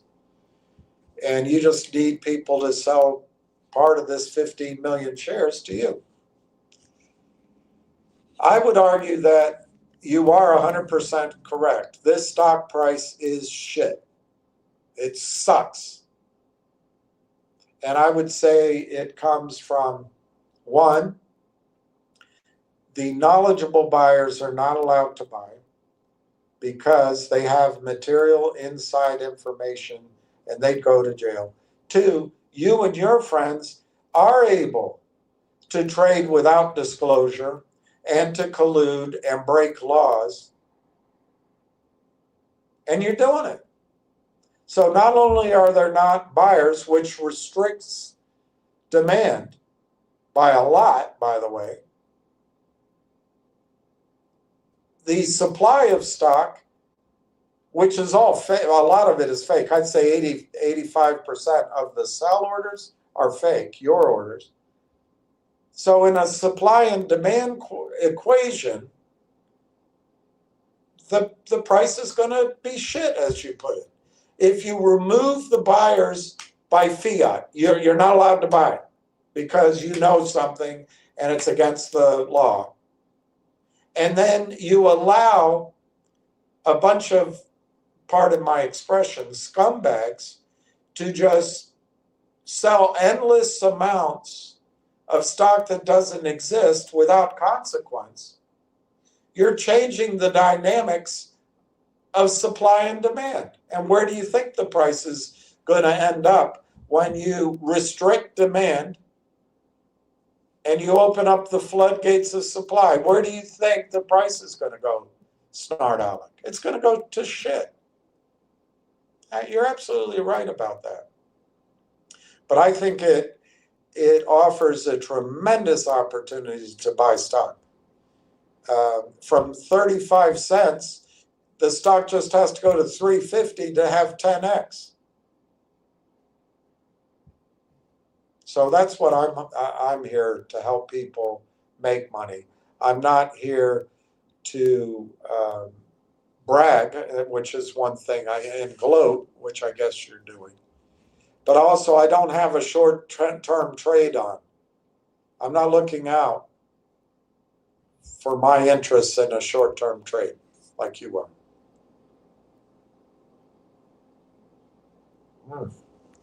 He doesn't end. Snarl-Alec, you can sound intelligent, thank you, with those hand movements, but share price is in the toilet. Well, hand movements, they don't sound. There's no sound. But you're right, the share price is in the toilet. That's the opportunity to buy, Snart Alec. What are you suggesting? Because it's in the toilet, this is a time to sell it? Helping you out of your trade? I don't know, Snart Alec. You're appealing to people's emotions, it works usually. We're all human. So. All right, Ward, I already read this. Scalable RAG, while Railtown provides a specialized implementation focused on specific technical. Yeah, I agree. Snart Alec, it won't matter RAG infrastructure or LangChain. You're obviously not paying attention. You're just, how many of these chats are you on at the same time? How many open positions have you shorted? Richard K. How is the amalgamation working out? Have we hit 60 yet? I need to buy Christmas presents this year.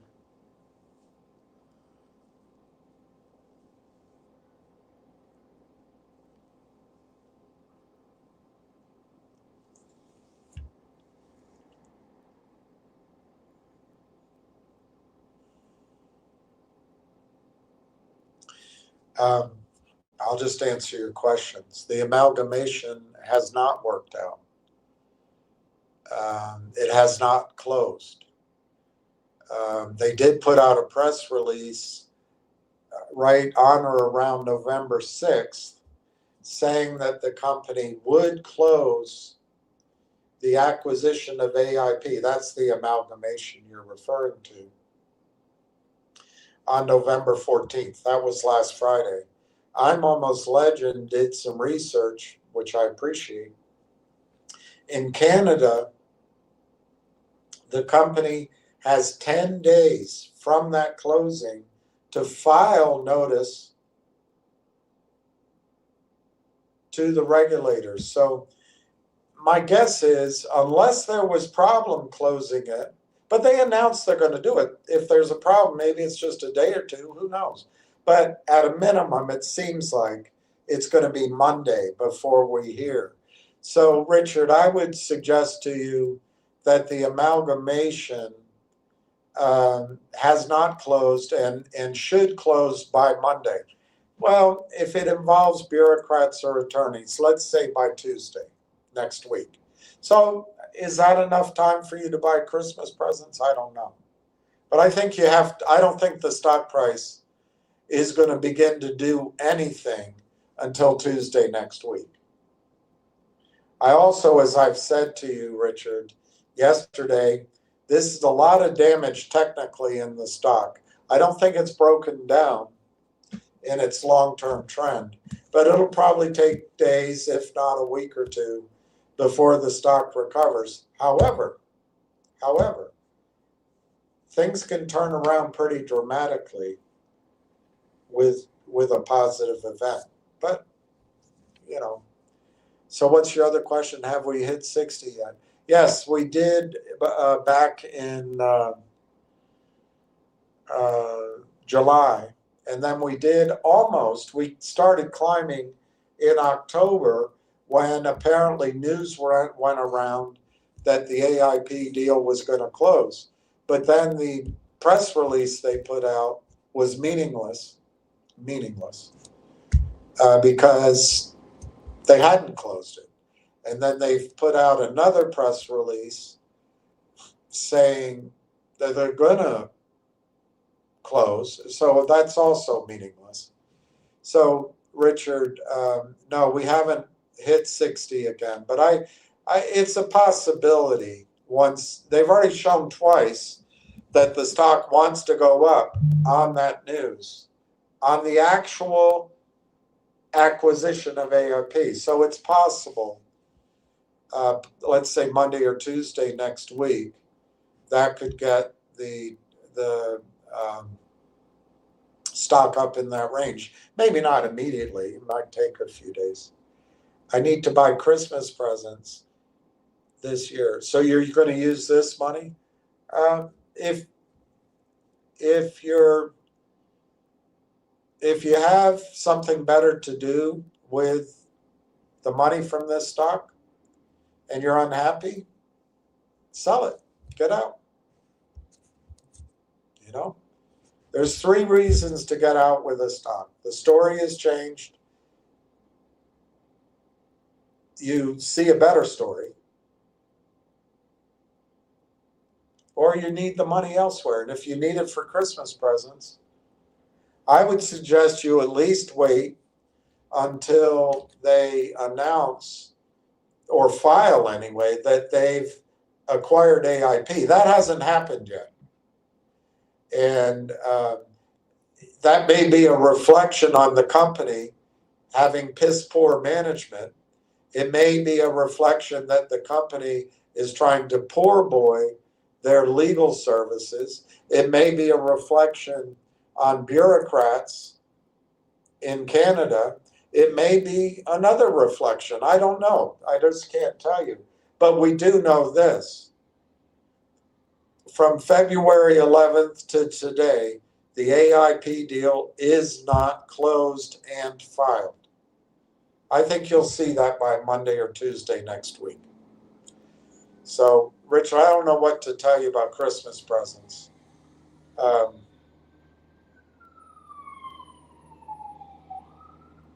I would take your losses and go buy the presents.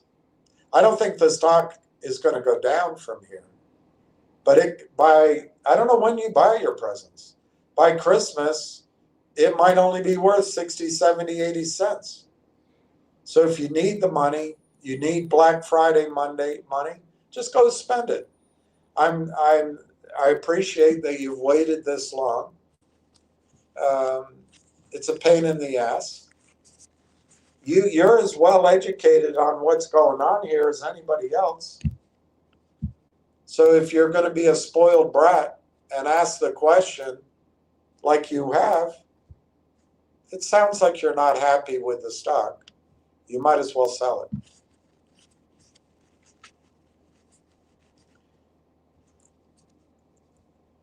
The question you ask before you do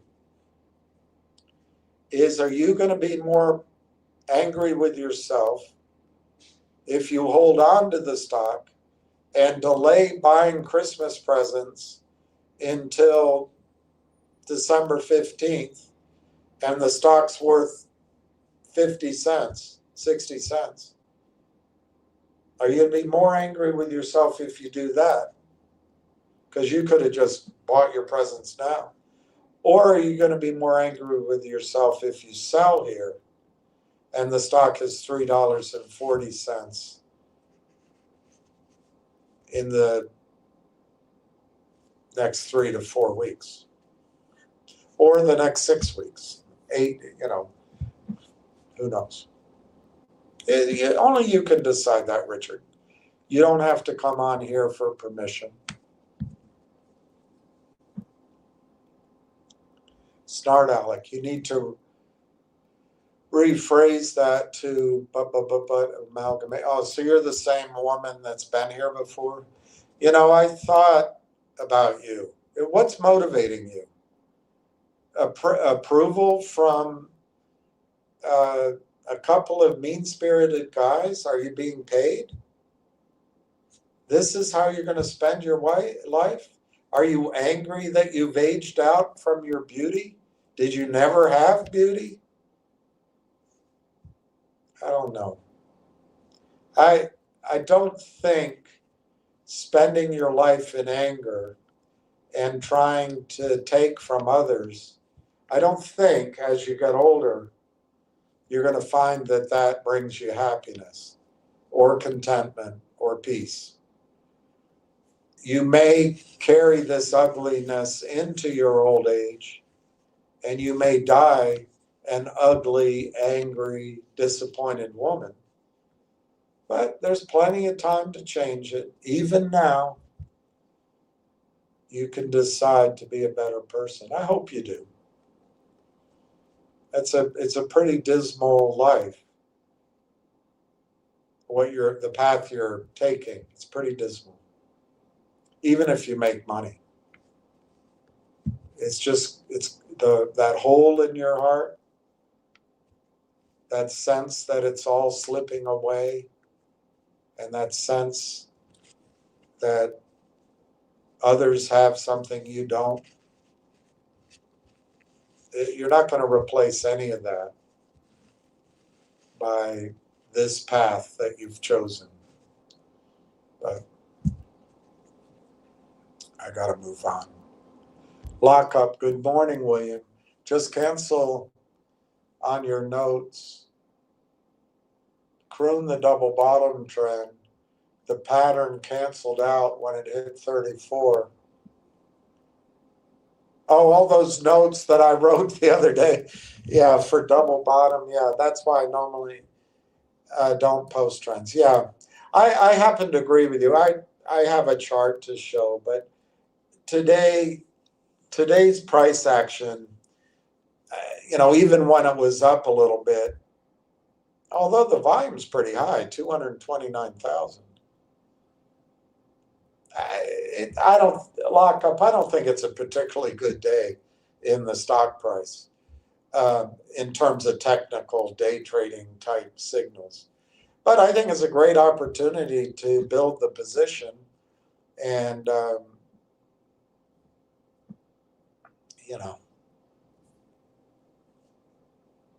I just have a hard time believing that this stock price reflects what the company's worth. So even buying it here, and if I'm wrong, maybe this old research from a year and a half ago that said $2, even if it gets there, but then you could say, well, if that research was so good, why didn't it go to $2 before? Fair enough. I don't know all the answers, but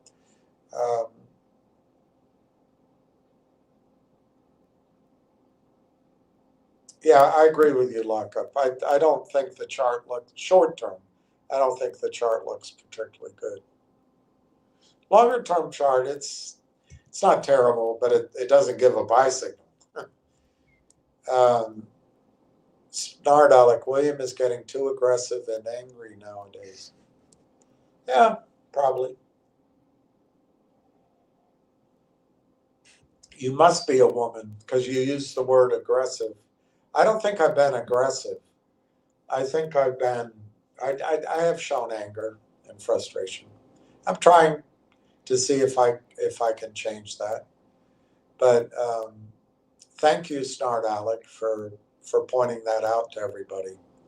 Your opinion here is really valuable. And I know I can't speak for others, but I know along with probably the majority of the audience, your thoughts are highly valued. So thank you for taking the time and expressing them. I mean, that you can take that time out of your busy schedule and share your view of me, it means the world. It really means the world. Snart Alec, the company doesn't work on your timeliness, William. That's a good thing. I'm not particularly timely. I agree with you, Snart Alec. You make my point very well. I don't think the company owes us watching the stock price day to day or owes us getting this done so that I can buy Christmas presents, unfortunately. On the same time, I know more than anyone, or almost as much as anyone, the frustration here with the time. It's wearing me out. So I understand the frustration. But I agree. I don't think the company should work on my timeline, whether it's day trading or it's whether, I buy a little stock so that if it goes up, I can go buy GDC before that goes out, or some, whatever my goals are. I agree with you 100%, Smart Alec. I appreciate you pointing that out. The company needs to focus on doing probably two or three things. Making sure that its software is excellent and better than anything out there. Going out and closing down their revenue deals and presenting their story to institutions in Canada. I think those would be my priorities. Obviously, they need to close the AIP deal, which I think is going to happen by Tuesday next week. Well, close and file. It may already be closed. They just have to file it. 10 days is Monday from last Friday. I think it'll be early next week. And then we'll see what their timeline is. But I agree with you. That's a good observation, Smart Alec.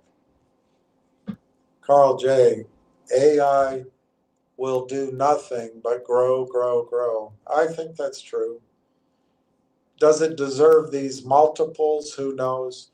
Will the overall economy go into a depression that destroys life in some McCormick the road way? Maybe. But I agree with you. I think AI is here to stay. I think one of the reasons you can know that is AI is going to be built for national defense anyway. And AI is going to be important for robots, killer robots, police robots, flightless travel, drones, missiles, space. AI is going to be the critical backbone of national defense. And that's going to, I think, like the internet, that's going to spill over into consumer usage. I agree. Oh, Lordy. Start, Alex. So having a daily YouTube live doesn't make Railtown too followed your preferred schedule. Start, Alec, one thing you could do maybe in your spare time, if self-examination and maybe some self-improvement doesn't interest you, maybe you can go back and work on your grammar. You'd have a better chance of expressing your ideas. But yeah, my daily YouTube live does not make the stock go up. And I'm not trying to make it go up daily, Smart Alec. I'm not trying to day trade. This is not a hot money stock.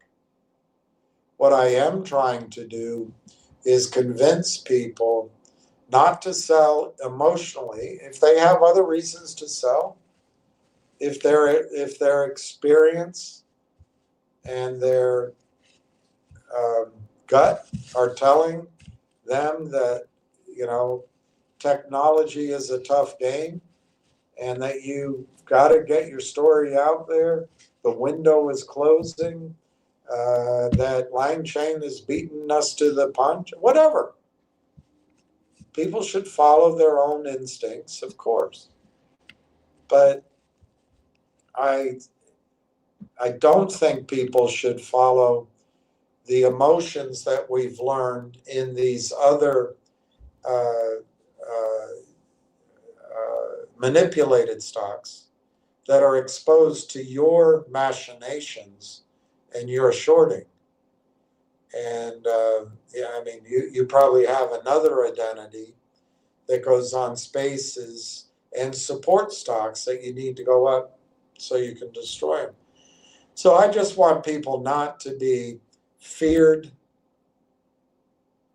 uncertaintied, and doubted out of what I think is just a brilliant opportunity to change their accounts and the value of their accounts, and frankly, to achieve independence from the sewer that you and your friends wallow in. I'd like a group of people just to get out of that forever. And I think Railtown's the way out. And it's a big thing for me to say that because my favorite investment out there is silver. And I decided not to speak about anything else because I wanted to be clear. And it frustrates me that Railtown's taken this long, but I think it's going to be worth the wait. And I think the upside in Railtown is, look, I'm not a good chartist, but it's possible that the trend upward is going to extend and make up for all this sideways to down movement we've experienced over the last 12 months.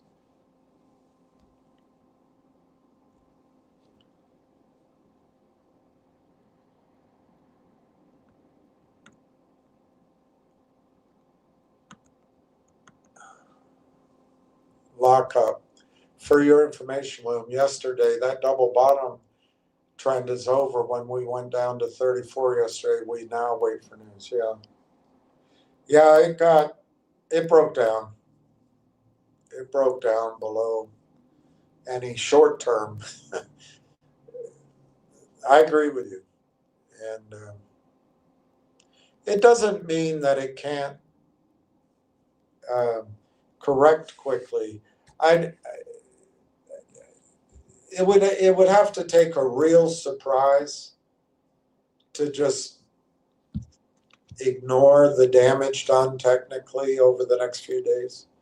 But it's possible. It's possible. Carl J. Alec, no stock follows anyone's schedule. Lots of laughs. What the hey you talking about? Snart Alec. Oh God, this is a waste of time. When the company is ready and good, the share price will work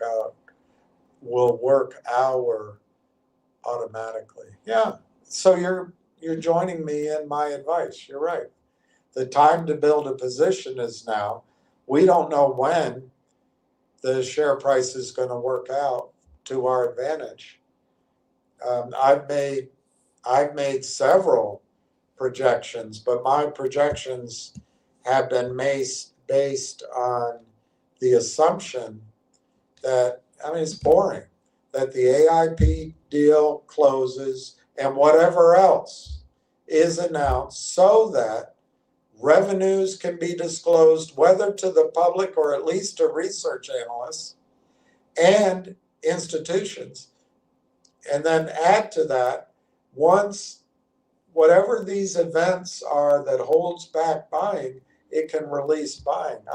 That's been the basis of my projections. So, yeah, you're right.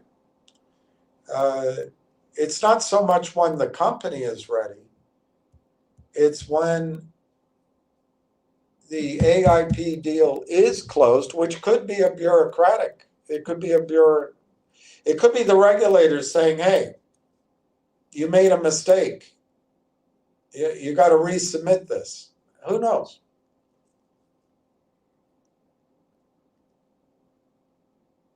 And it's a matter of fully disclosing material information. Once that happens, I expect buying to come in and the share price will take care of itself. So I think your advice is very good, Snart Alec. Oh, Lord. Snart Alec, now you know why some of you told NIT have live streams daily.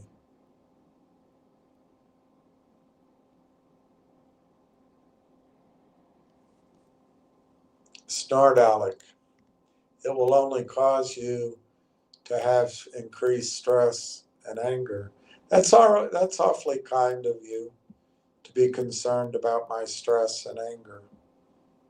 I appreciate that, Snart. Oh my God, Snart Alec. But more important, you let people down let people down the wrong path and lose money.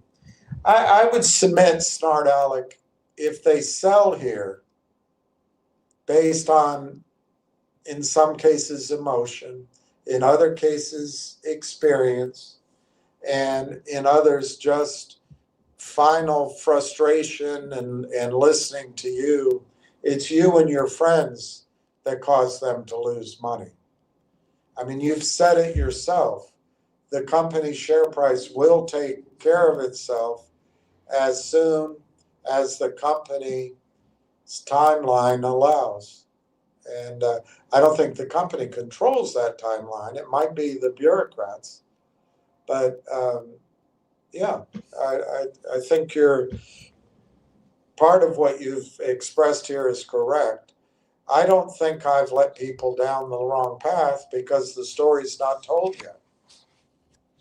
And I think the fact that we've been able to build up 15 million shares sets an opportunity for making money. On the other hand, if I'm wrong, I don't think I am. I have no doubt, but doesn't mean I'm going to be right. Snart Alec,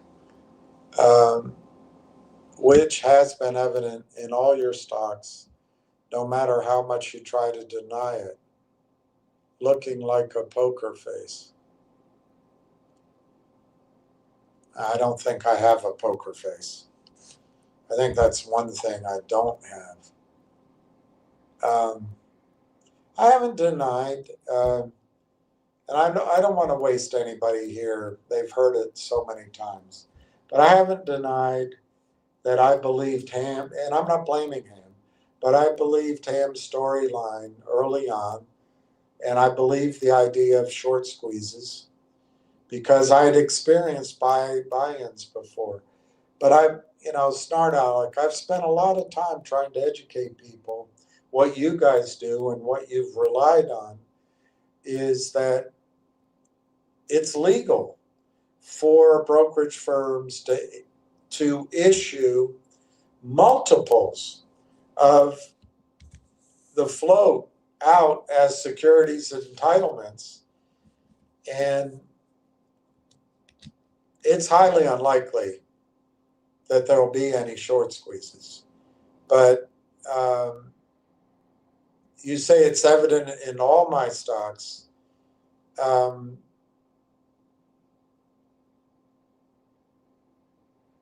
I've actually tried to help people trade finger, and I think sometimes I helped make money. But I was not the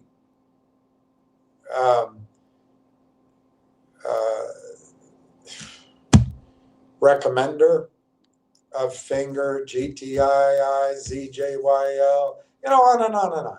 But I did get caught up in the idea of if a short squeeze happens, this goes. And I offered my audience, which maybe is other people's audience, who knows, for talking about it. So there's certainly my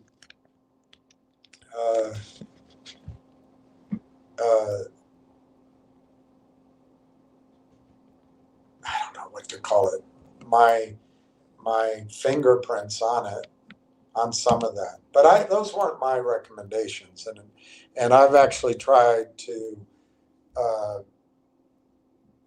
show what we've learned. I think you have a much better argument if you were to point out that I was completely wrong on logic. I think that was an alternative I recommended to GTII. But both logic and data logic and your comments doubly and triply and quadruply emphasize what I'm trying to get across here. Railtown is not one of those stocks. It is not a stock that is under the control of large hedge funds who got bird dogs to convince the CEO to sign a toxic deal. It's not one of those. Railtown is not somebody who needs to go to the toxic funders for money. Railtown is not a stock which has a bunch of charm boy promoters out there. Railtown is not a management who is in collusion, whether knowing it or not, with the fantasy that these hedge funds are going to do something that helps the company and shareholders ahead. So Railtown's the escape from all of these stocks. And Snart Alec, again, I thank you for emphasizing. I am telling people loud and clear, you can't make money in these manipulated stocks. From GTI to Vocal to MULN to Nixie to any of them. If you make money, it's probably worse than losing money, because then you're going to think you can do it again. And eventually you and your henchmen are going to steal it all. So my strongest reason for recommending Railtown is to get the hell away from you, Snart Alec, and all of your buddies, and all of the charm boys, and all of the attorneys, and all of the comfortable websites that represent financiers that can help CEOs, and all of the hedge funds, all of the smiling liars. The only way to protect accounts is to get away from the slum that you guys live in. It's the only way. And you can ridicule me, but in a very real sense, you're educating people on exactly my message. Short squeezes aren't going to happen. Wall Street doesn't care about buy-ins. In fact, an aspect of the fractional reserve security system is encouraged. And the best way to make money is to not listen to Reddit, not listen to space calls, not listen, even when I was showing this is what a chart can do. That whole game doesn't work. So you're actually supporting my argument completely. The way out is Railtown. From here, Railtown could give 20%, 20x, just to start. And I notice you're not sharing with anyone here how they could join you in shorting stocks and creating wealth out of nothingness by stealing. You're not sharing your secrets. But I guess your role in life is to criticize. I love that you're criticizing your own strategy. And I'm glad that you're warning people to get away from these stocks which are mired in the sewer of short selling and manipulation and promotion and fake investment banks and regulatory indifference. I am so glad you're pointing it out. It's my message exactly. You cannot make money chasing those stocks. Once in a while you might, but it is beyond the capacity of most people here listening to spend enough time and to be right every single time that you guys aren't going to purloin their entire purse. So I love it, Snark. Thank you for your advice. Carl J. Alec must have bought at 69 Magna. No, Alec shorted it.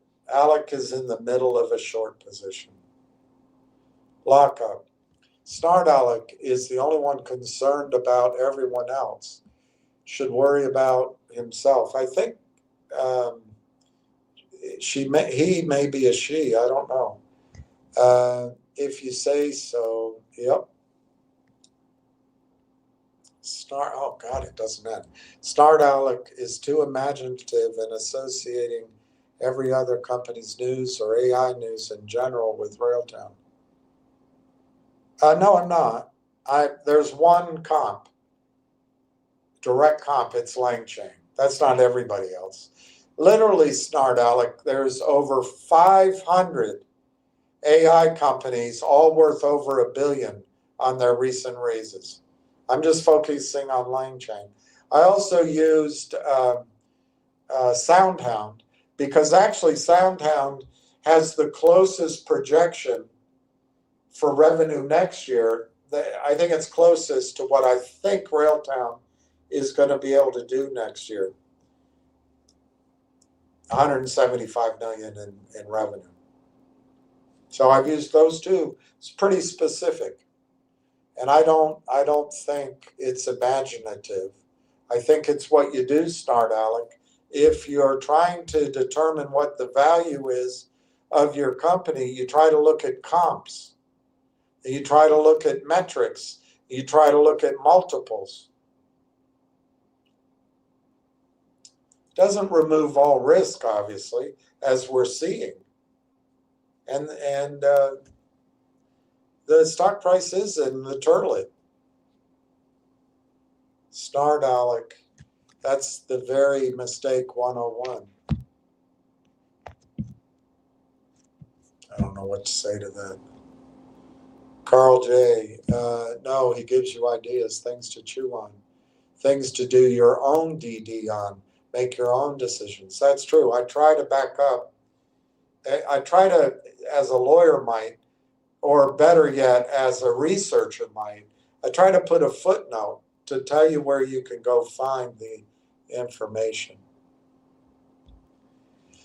If you say so, no crying in baseball or the markets, Alec. I agree. No crying in baseball, unfortunately. And that's good. That's actually very good advice on the markets, if you say so. You can't cry in the markets. Each day, as much as I would have liked the endless projections I've made to be correct this month, they're all going to be wrong. And as much as I'd like that you could think that the company could get that AIP transaction done in 3 or 4 months, the reality is they didn't. And then as much as you'd like that the stock chart you looked at and you say, wow, that looks pretty good, but then it breaks down, as much as you'd like that it didn't break down, each day in the stock market, each new day, you can't cry about it. And it's painful. It's painful. It's absolutely painful. I mean, I got wiped out, frankly. I got wiped out in my account by finger motion back when I went on that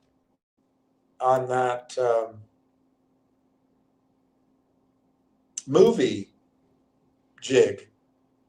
And I don't want to bore people with it again. So I'm left,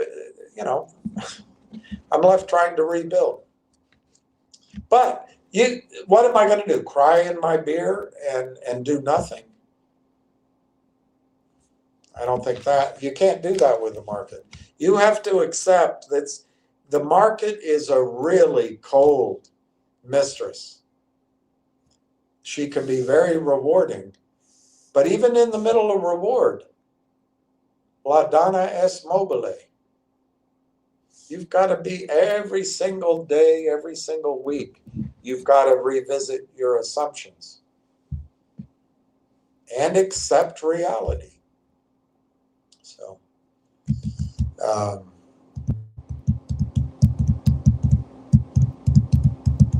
And it's a pain in the ass waiting. I'll tell you what, this sucks, waiting for the company to close AIP. It really, really sucks. Snart Alec, what is the market cap telling you today? That you need to stay away. Really? Really?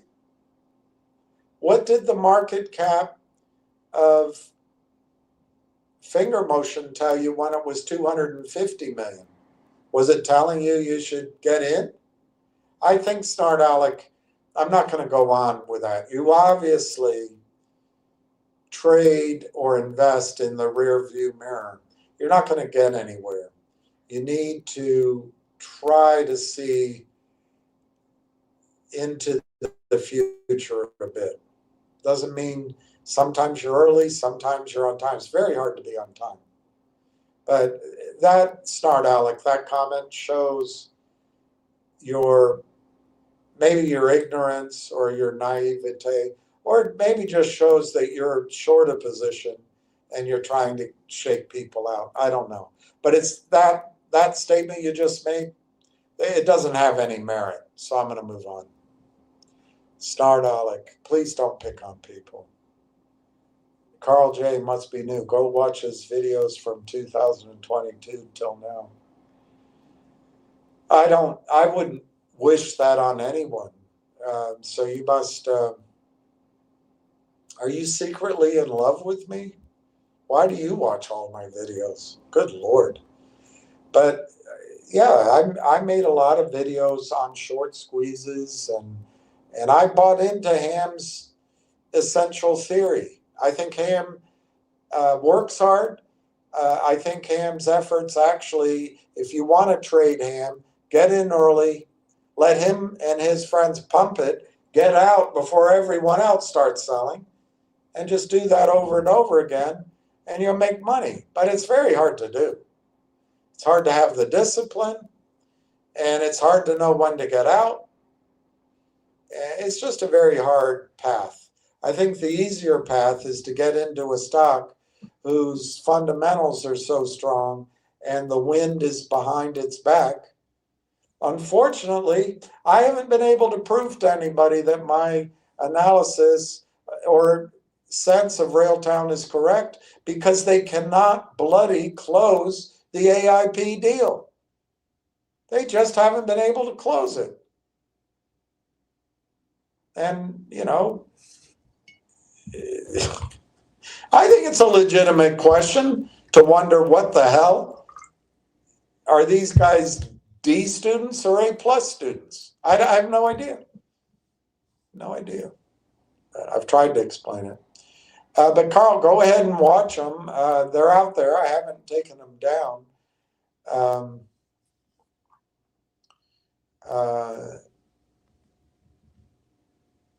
I don't know what it has to do with the market today, and I don't know what it has to do with the fundamentals of Railtown. Whatever I said on other stocks and any mistakes I made. I wasn't hiding anything. And if I made mistakes, I made mistakes.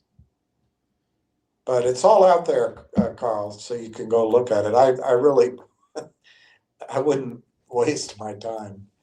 It's boring. If you say so. No, I do my own DD. No need to watch old videos, dude. Exactly. Snart Alec, all those that have been burnt bad are gone. Probably. I'm trying. It's badly burnt, by the way. But I'm trying for the. I'm not. There's no. I'm not trying to go out there and grab people in other spaces or dissuade people from, what they're hearing over in Junk Savvy's calls or on Ham's calls or anything. I'm just people who are here. I'm trying to help make the losses back and go in the green. And I think the losses come from you and your ilk, and just even having the idea that being in the over-the-counter market or the NASDAQ is a real market is a mistake. These are not markets for anybody to be in. Now, Railtown is here, of course, but it's a Canadian stock, and I think it's mispriced. Every now and then you're going to find a, a Van Gogh at a yard sale. I mean, it's one in, a million chances, but it happens. Or Renault or something like that. Yes, there's a lot of people gone. Thank you, Snart Alec, again. But I emphasize it's not relevant to the Railtown story.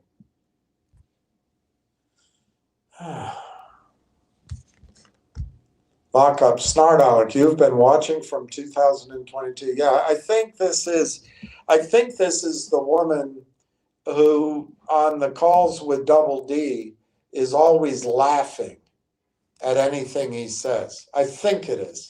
Not positive. I could be wrong. I'm not trying to,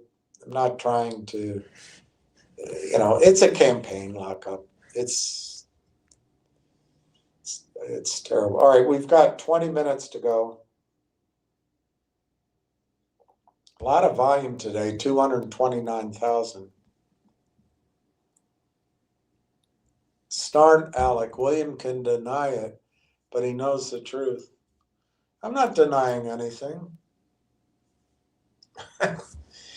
I may not have the clearest memory of specifics, but guess what? It's all out there. You can go look at it. I'm not hiding anything, and I'm not denying anything, Snart Alec. My position today, let me state it clearly. There is no way to make money in these manipulated stocks. I don't care who's bringing you the idea, how breathlessly. Yes, stocks can move up. And if you're someone who hears the story first, acts, and as it's going up, sells, that might be a system where you can make money. But in general, I wouldn't listen to any of these stocks. Railtown is the way out. Now, it's a different story, and I'm not going to bore people here, Snark, since you've been listening to all the videos, you've seen it. But it was a progression as I went from listening, mentioning, to essentially full-throated strategy sessions on Railtown. And yes, it's been disappointing. I think part of it's because you and your ilk. But that's all right. You guys aren't going to make money in here much longer. And I'm not sure how much money you have made. But anyway, I'm going to move on. I think I know the truth about what's going on. But frankly, Snart Alec, you have a lot more awareness of what you guys do in the dark. And it'd be great if you shared it, but it's a secret. I understand that. But my message to people is to get away from stocks that you're involved in. Marty Party, I'm buying more, Snart Alec. On your 18th handle, I see. Who are you going to be tomorrow? Lots of laugh, Carl says. If you say so. Hell yeah, lots of laugh. Lockup. Snart Alec, obsessed. Yeah, it must be my movies. She knows me from my movies. Snart Alec, yep, all can talk smart now. Just wait. For what? What are we supposed to wait for? Your next comment? They've been scintillating. Your comments and your wit and your comebacks, your knowledge, extraordinary. Carl J. Furr, what? he isn't the only one that likes the stock. Gotta have some patience for the fruit to ripen.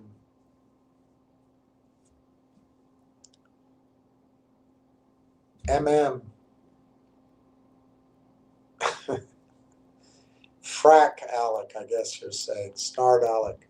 From thousands of viewers to 50, that says it all. Yeah.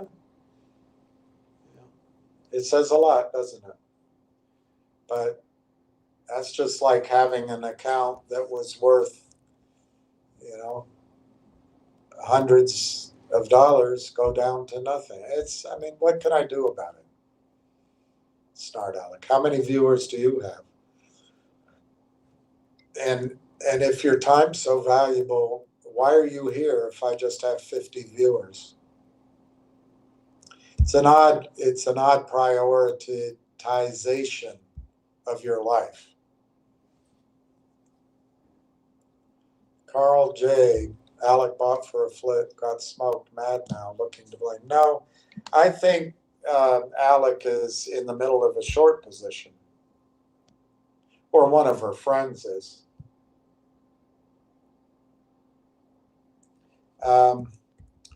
Nixie's up 111, 112. Railtown is down slightly at 34.41. Quantum Biophysics is down 16 cents at $6.15. Genius is down 4.5 cents at 60 cents. GDC is down, 37 cents at 379. The overall markets are all down. Dow is down 300, NASDAQ down almost 500. That can't be good. S&P is down almost 100. Railtown, last volume 229,000. Last trade 123 shares at 34.41. So the being down is because of 123 shares. The manipulation just goes on and on and on. You can believe that means something about the fundamentals of the company, or you can take advantage of it because it's not going to last long. I know I said that for the last 5.5 months.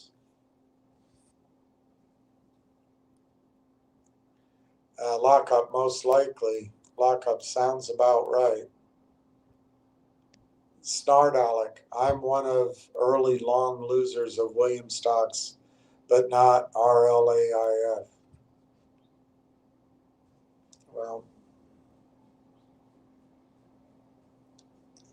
is it going to help you make your money back? Spreading vitriol and bile here? Or should you maybe consider establishing a position in Railtown? It's a great time to buy it. Most people here paid 34 cents 7 months ago, 38 cents 12 months ago.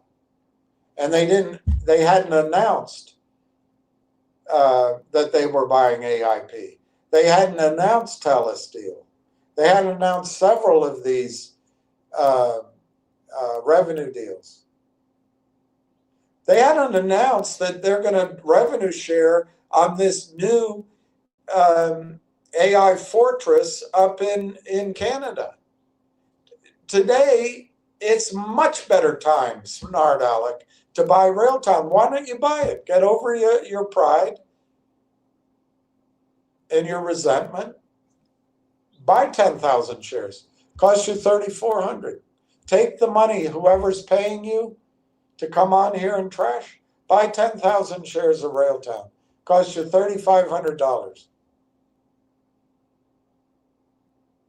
And if the stock goes to $35 in the next 6 to 9 months, you have 350 grand. Will you make back the money you lost on the stocks that weren't all mine, by the way? And why did you buy those stocks?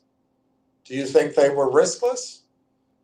you were trying for squeezes and outsized gains, you knew you were in a highly risky transaction with no certainties. I'm telling you now, one way to make up your losses is to buy Railtown. It is a screaming buy. You get 100 times on your money right now. You can make back your reds and get in the green. But instead, you choose to spend your time spewing ignorance and hatred. All right? We all make our choices. Carl J. See mental people in chats about stocks just like him. Nothing good to say. Tearing folks down. Pathetic creature. Yeah, I would say that's a good summary. Then just go away, dude. Live your life, man. Snart, Alec. Every single one has gone stale. Like your farts. Snart, Alec. Now he. Snart, Alec. Railtown is his 10th or 11th stock. Well, yeah, I guess you haven't been watching. I'd say Railtown might be my 5th or 6th thing I've recommended. The silver stocks have worked. Silver has worked. Some trades have worked that I've recommended. So whatever. I don't want to get in a pissing match. I'm sure your trades always work because all you guys have to do is turn on the algorithms and the program selling via computer, and that just keep the pressure on every day. You've got the regulators, the banks, the laws, the attorneys, everything's on your side. So enjoy your cheating. So Snark, Alec, you just follow people without DD? Yeah, I guess lockup says game over. Snark, Alec. Is it going to end? One of his early victims, Jennifer, asked him truthful question, but he banned her. She's not banned. Jennifer's not banned. She asked me on finger motion, where do you find the consultant shares on the filings? And I believe I answered her. I believed I showed it, but I've received no shares or warrants from finger motion.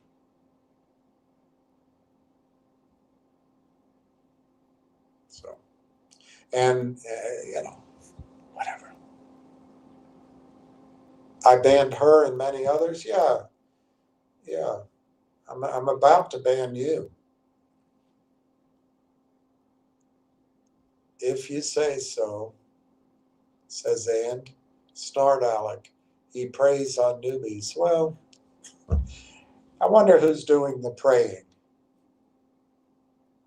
Lots of laughs, says, if you say so. Snart, Alec. Sadly, many of you or all of you won't be here in a year's time. I won't be here in a year's time, Snart, Alec. You're going to be still wallowing in the mud with all the little piggies, but that's your choice. There's a way out. Buy Railtown, Snart, Alec. Take the money they're paying you, buy Railtown, and you'll be free of this. Trust me, and I hope you do it. I wish you well. You got to have some strategy to get out. Snart, Alec, maybe even 6 months. It's possible. Carl J. Been trading since 98, man. Lockup. Snart, Alec, you're a victim of William? Lockup says, so you're here for revenge? Snart, Alec, CAUD, COSM, GTII, Logic, Finger, ZJYL, G-Bucks, Nixie, GDC, and a few others. All right. Collective audience, I never recommended.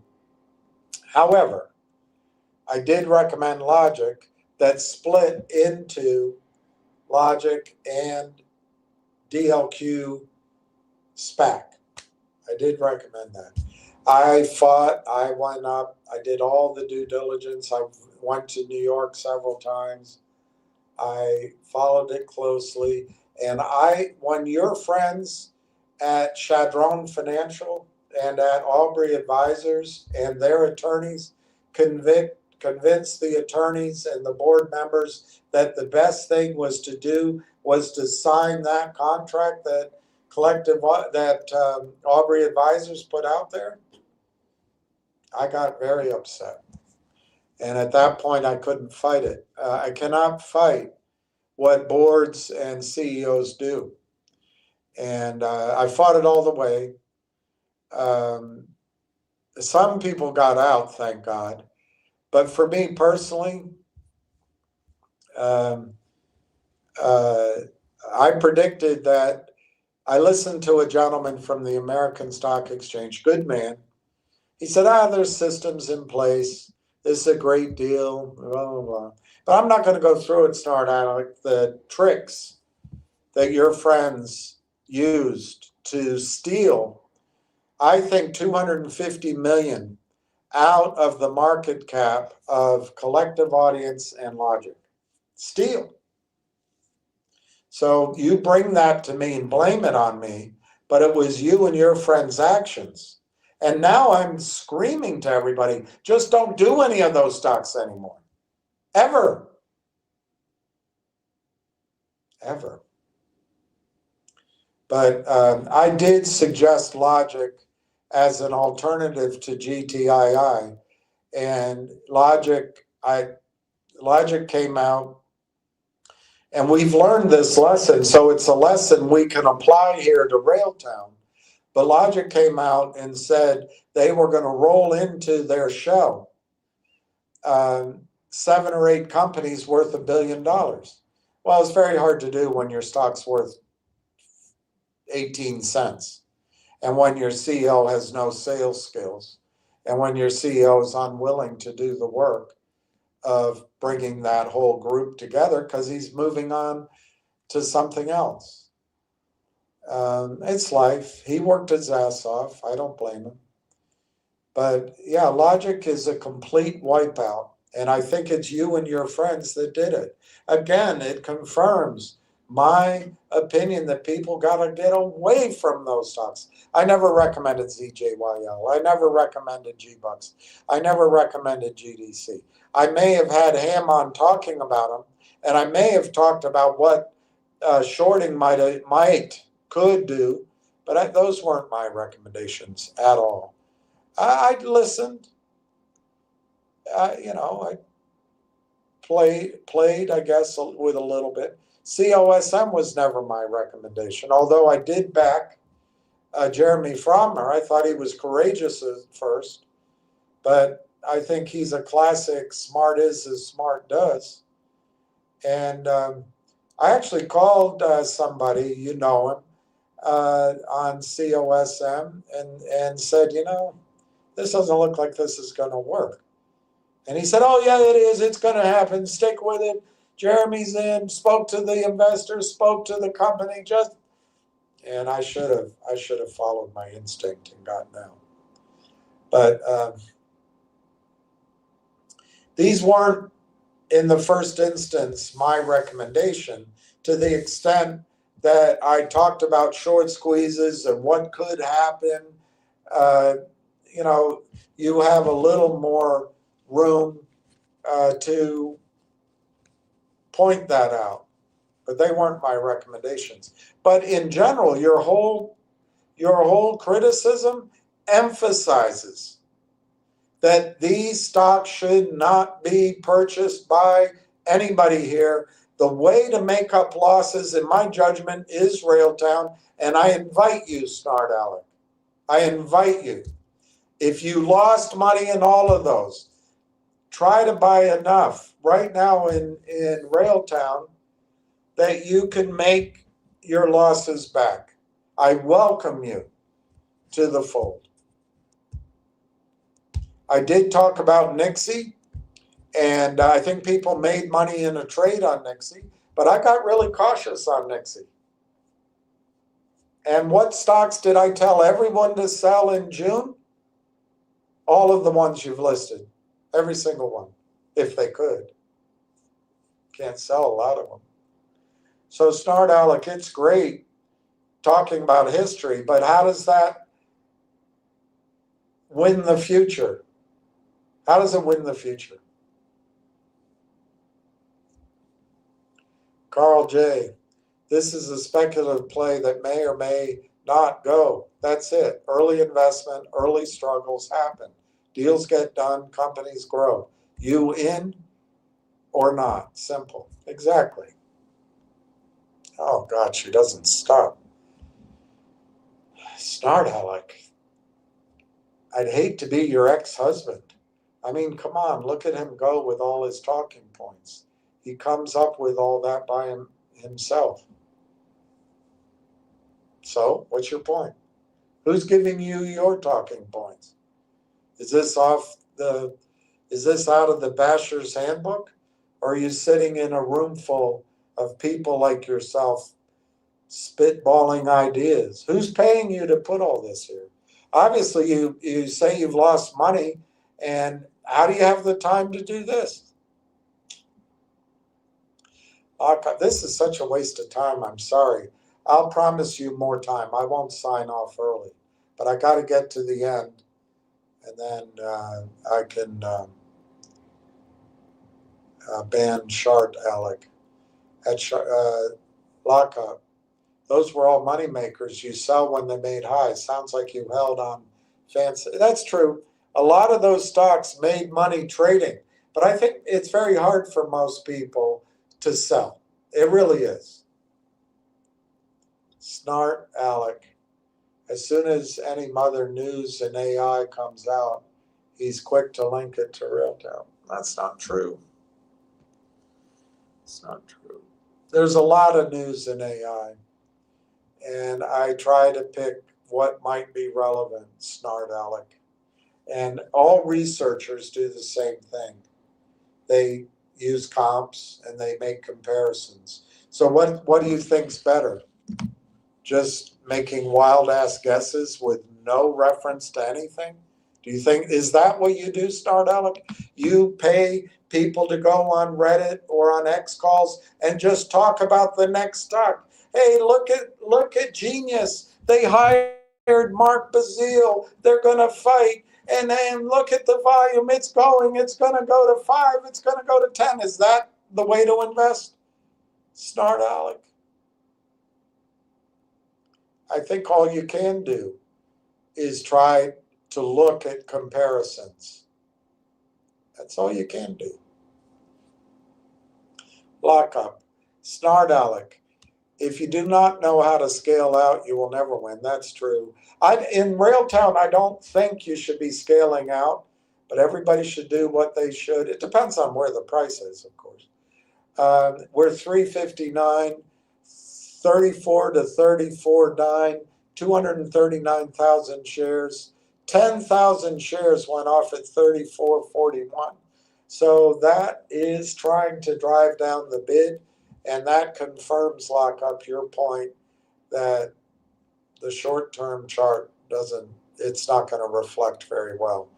But the stock has held up even in face of all this selling stock that doesn't exist, in my judgment. There might be some real sales. Last trade 34.41, down half a penny, and 239,000 shares. Closing price 34.41, of course. The bid 34 to 34.9, and other stocks.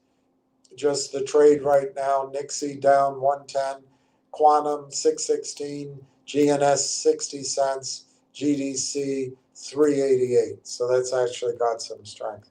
The overall markets, Dow down 400, NASDAQ down 500, S&P down 100.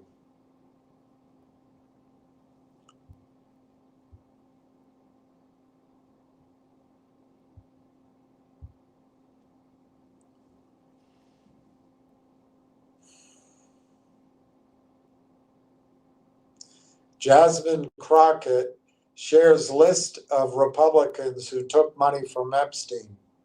Only problem, it was a different Epstein. This is written by Deborah Hine at American Greatness.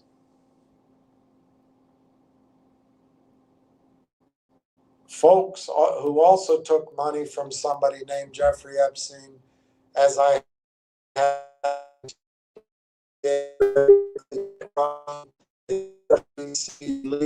George Bush,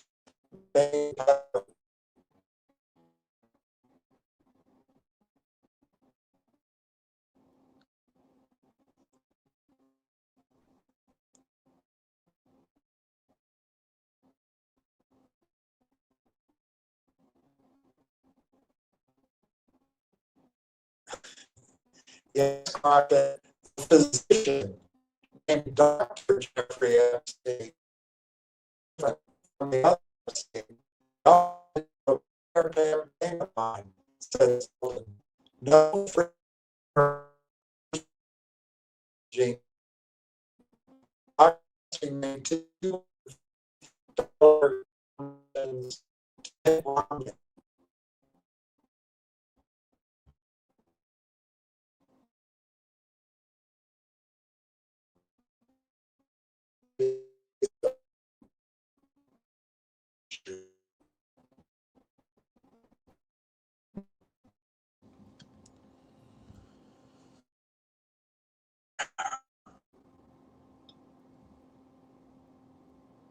All right, maybe I lost, maybe we're done.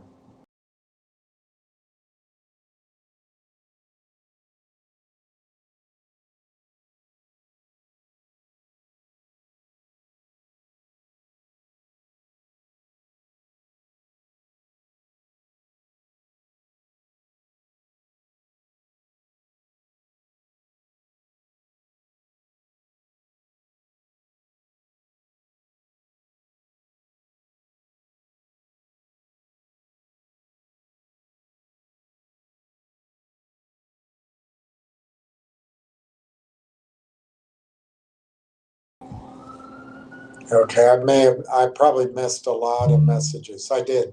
So everything is gone, which might be a blessing. Everything is gone before this one. So if you gave me some numbers before this message, I'm not going to see it. So if you say so, the so-called AI bubble, NVIDIA put that to rest. If you say AI is the new gold rush, chips and storage demand, I think that's possible. Snard Alec, William just admitted and said he's been wrong in all his prediction. Timestamp 2.25. There you go. What's your point? If you say so, LOL. If you say so, later, William. Good luck, Alec. Snard Alec. Anyway, for those of you who want to venture, guys, if you want to follow these stocks, go find her somewhere else. I'm not here to try to get you hot moneying again and trading other stocks. I'm just not here for that. Always do due diligence, folks. Have a few sources and don't reply on one source. That's good advice, Snart Alex. I try to give day in and day out, I try to give sources that people can do on their own. So you have very good advice there. Grim, non-shills watch because thank you. We'll get to the bottom here. The only reason Snart, because it gives him a target of shares to short. That's right. Snart, just like Hillary Clinton came out strongly to cry Russia, Russia, Russia, the FBI now has evidence on this witch herself. Where are you going? Stardogs, so those calling me a shill, you know who you are the very shills trying to cover themselves. Nah, I know you are. Is that your whole argument? Snoopy, We're in this world to worship God and to help others, and Bill is trying to help. Thank you, Bill. I am trying, and I'm very trying. David Hensley, I'm lucky my kid's too young to know they are poor. Need big dollars for Christmas. Yeah, I know. I don't know that Railtown is going to go to targets where I think you should sell the stock by Christmas. But I do think by Christmas it'll be over $1. It'll probably be over $2 by Christmas. But would I recommend selling then? I doubt it. Brandon Neely, I'm getting the feeling Railtown is either missing the boat by so many delays, or when the entire puzzle is put together, this will be bigger than we're expecting. I'll go with bigger than the market is letting you think. I don't know if it's going to be bigger than some of the expectations I just wrote out on my optimistic side. But yeah, I think it's going to be very rewarding. Snoopy, little things at Christmas build the memories.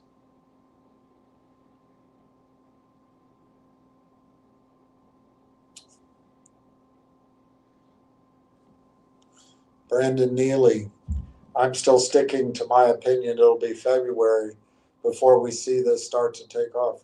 It could be. It could be February before you see what I would call, and I've shown you, the hockey stick of valuation take hold. But I don't think it's going to take until February until this stock is over $1 or over $1.50 or over $2. But Brandon, this timeline on closing AIP is embarrassing. It's causing me embarrassment.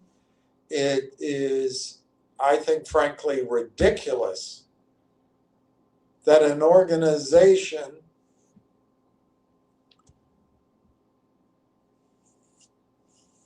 can present themselves as having put the talent together to lead the charge from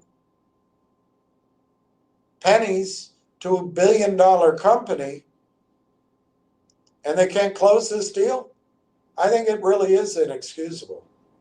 But having said it, I think there are perhaps explanations. And even more importantly, we've already been through it all. So once it's over with, there's going to be no benefit to focusing on it. And I think that over happens after trading this week. I'd say maybe Sunday night, maybe Monday, maybe, the same thing I said last week. I don't think the attorneys are going to do anything at closing time on Friday or do anything, 5 o'clock, wherever they are, or anything over the weekend. But maybe Sunday night, probably not. Maybe they get into the office early, but probably not. So it's probably not going to be Monday night. So maybe Tuesday or Tuesday night. And we'll see it by Wednesday, and then it's over with. Then we can start to see if anything that I'm saying actually has any merit. Until then, it's just nothing. It's just a big, quiet blob of nothing for a bloody 11 months. Jacqueline Brulat. No, it's not the time to sell Railtown. This is time to buy it. Double down. Add more. It's not the time to sell Railtown. I don't think there's going to be a time to sell Railtown. I think it depends on your motives. If you're a day trader, but you don't look like a day trader, and that applies to 99% of anybody. Most people are not day traders. I think Railtown is testing us emotionally, screaming maybe the reptilian part of our brain is screaming that we have to sell. But it's the exact wrong time to sell. Now's the time to buy and buy more and buy more. And I think Railtown is one of the stocks in your lifetime that you may not have to sell. I reserve the right as time goes on. It depends on what happens. But I see no reason to sell Railtown, none. And I just went through a broad discussion of revenues, but Jacqueline, the revenues in the revenue sharing, just ignore everything else. Ignore all other 5 or 6 or 7 ways they can make money. But when Railtown owns AIP and moves 200 companies hosting over to TELUS, it's $50 million in revenue. Maybe it's less, maybe it's more. But just to pick a number, $50 million in 100% margin revenue. Now maybe they have to go to 250 or 300 companies first, but I'm just throwing out a number. 50 million in revenue just for hosting companies with 100% margin. Do you realize Railtown could be a company making $2 or $3 million a month in free cash flow just for switching the hosting of 200, 250, 300 companies over to TELUS?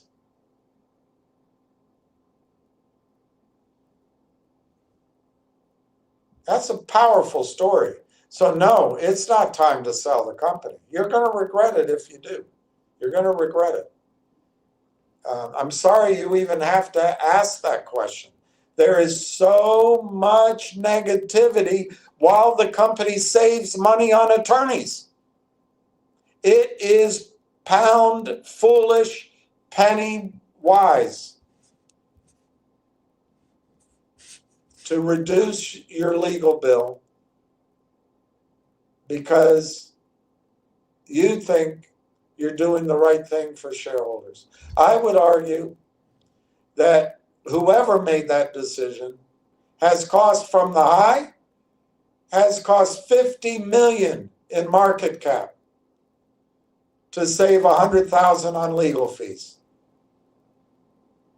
But the good thing about market cap is temporary.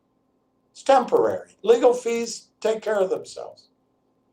I don't even know if that's the problem. It might be they just picked the wrong attorneys. That might not be the problem. It might be the regulators, the bureaucrats in the government of Canada. Jacqueline, why the delay from February 11th to today? The company can't talk about their business. The buyers who know are not allowed to buy because they're in possession of material inside information, and the regulators have not released the news so that institutions can buy. Why would that tell you it's time to sell the company? Why? Why would that suggest? Because you're just impatient? Because the stock price is down? Because the stock is telling us something? Maybe all you need to do, Jacqueline, don't listen to me. Become a technician. You don't know how to read charts, but become a technician and just assume every time the stock price is printed, it is factoring all of the information, good and bad, and that's the right price. Then you'll never buy a stock. Then if you do buy a stock, it's just like rolling the dice. No, Jacqueline, It's not time to sell. It's time to double, triple up. But let me move on. Dennis Alex, have you done the math, William? We are down an average of 36 cents from the top. As a group, we're down 5. Yeah, I don't, it's not math, it's arithmetic. I don't think you have a brain for math. But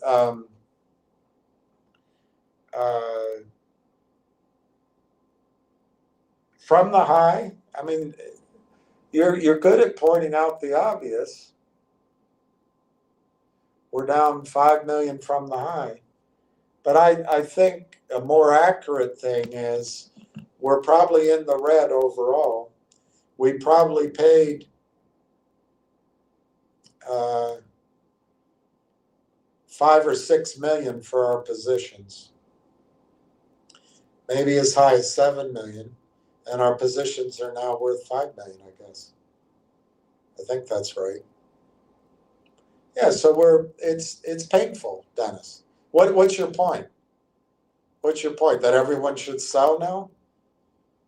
Is your point that the company, for whatever reason, has been unable to get out of what I call, Brandon Neely doesn't want me to use these words, what I call a quiet period, where they're unable to tell their story, where they are unable to talk about revenues, where insiders and institutions and big buyers cannot buy the stock, all the while shorts are shorting the stock. You're telling me that means somehow what you're saying here has any significance at all?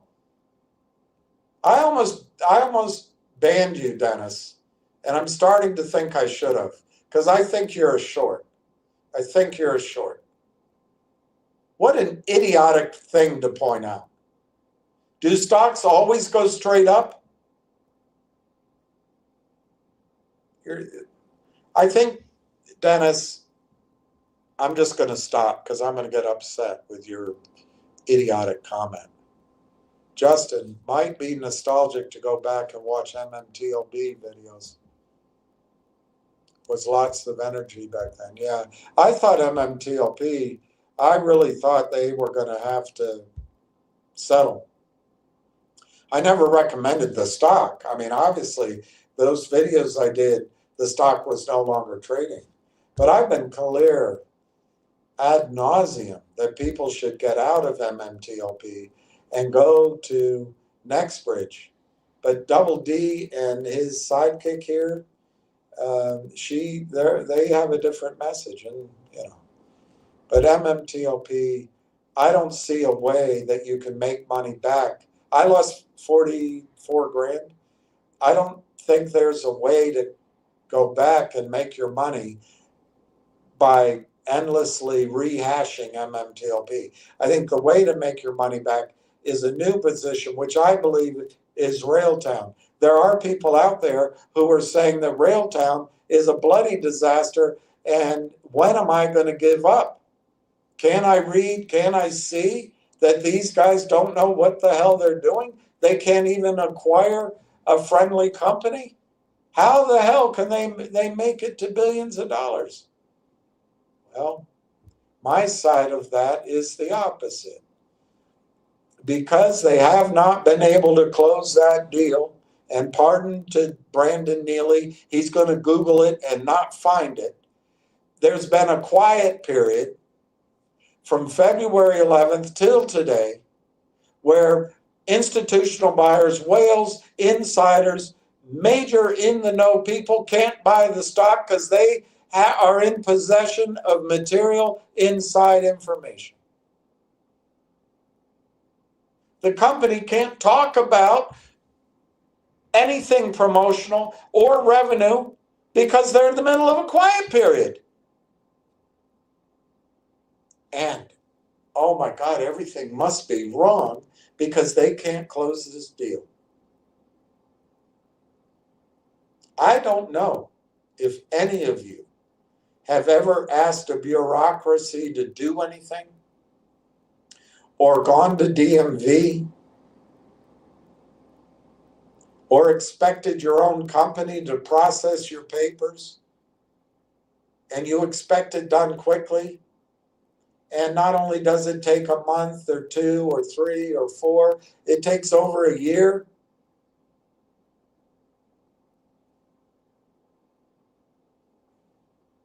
I don't know what to do about bureaucracies.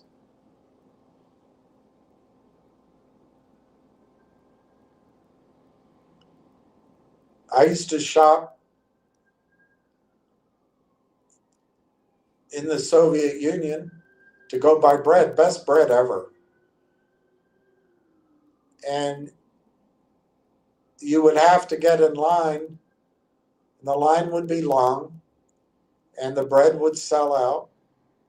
You stand in line, and you tell the babushka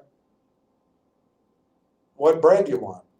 And you try to remember what your mother said, the dark bread, the, this, that, boom, boom. You don't know what they're saying. So you point, they point back. And then after that line, she gives you a chit as she types it up. You go stand in line at the cashier. And that's a longer line because there's many babushkas putting out bread and chits. So you go stand in that line, usually a babushka, sometimes a guy, using the abacus.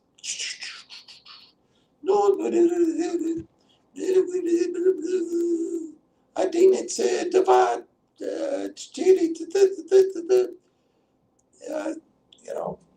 whatever the number was. And then you pay. It takes forever there. And then you take that chit back to the babushka, you got to wait in that line. Oh, no vote, хорошо. And you get back on the metro with all the arms lifted up. No one uses deodorant. Everything stinks. But you couldn't be happier because you get home with some of the best bread in the world. But guess what? That's bureaucracy. So you're going to judge the fundamentals of the company either because the bureaucrats can't get the approval of this bloody acquisition finished, or the company is saving money on attorneys and hired the wrong ones or something, or the attorneys are having a hissy fit, and men have hissy fits too, or some inexplicable reason why these geniuses at Railtown and these geniuses at AIP can't bloody close the deal within a year. I don't know the answer. But does that change the fundamentals? Well, there's something wrong if they can't do that. They're not going to get revenue. Oh, okay, maybe. Maybe.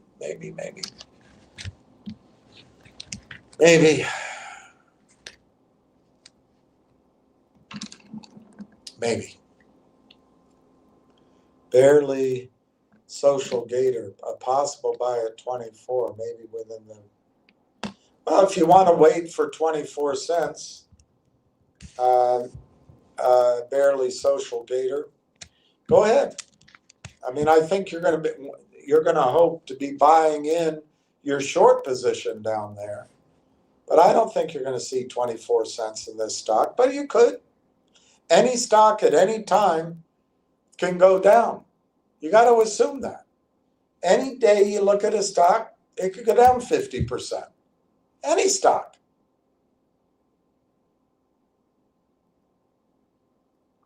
But I don't think that's a high odds proposal. I think it's more likely the stock will be $2.40 before it's every 24 cents. Unknown stuntman. I'm down 18% and have 10% of the group shares. 6 to 7 cents, I'm in the money again. Scared money don't make money. I agree, unknown stuntman.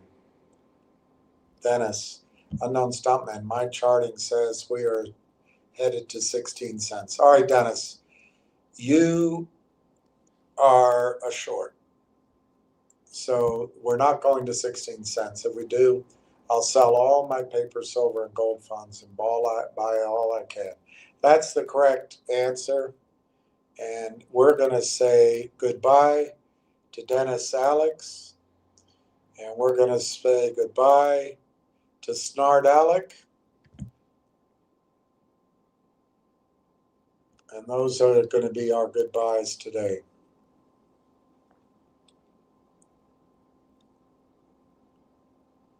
All right, and then let me see. I have some. Did I show you this last time? Oh, I didn't. It's all about. It's all about. It's a different topic. It's not worth doing today.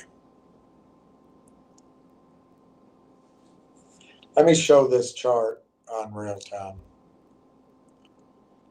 And the chart, it's not particularly exciting, but this is how I see the Railtown chart. This is a 10-month chart, so it's short term, but very fat finger. But I think it's been a downtrend, and it confirms that downtrend broadly. Now, I could have drawn that lower line maybe differently, but that's how I see it.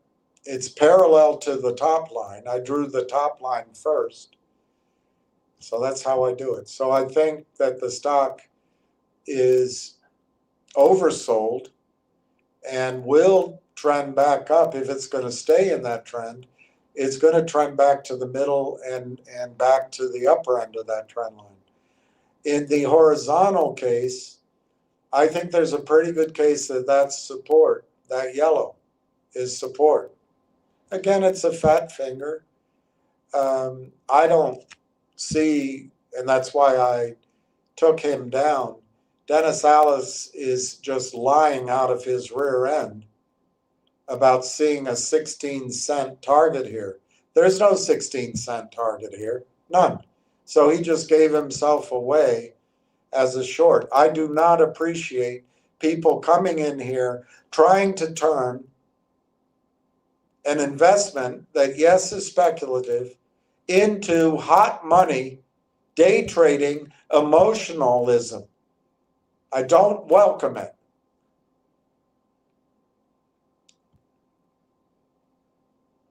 So I think Railtown is going to bounce here, but it's like any bouncing ball that's had, as it comes down, the energy's out of it.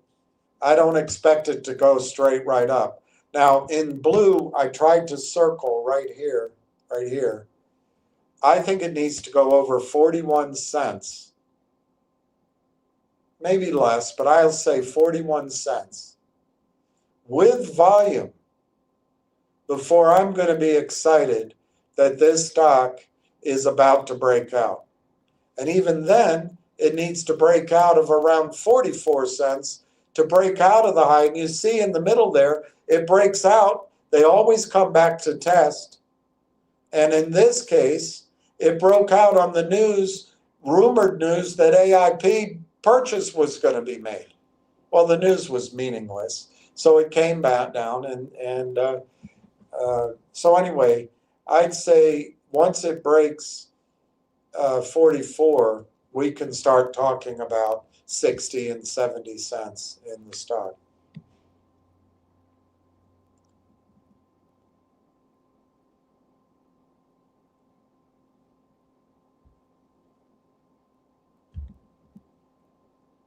All right, let's go through this. It's pretty painful. It's pretty painful. But let's do it.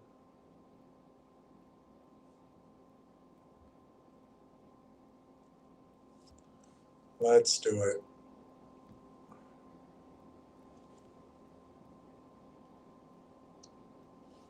First, let's go through Google.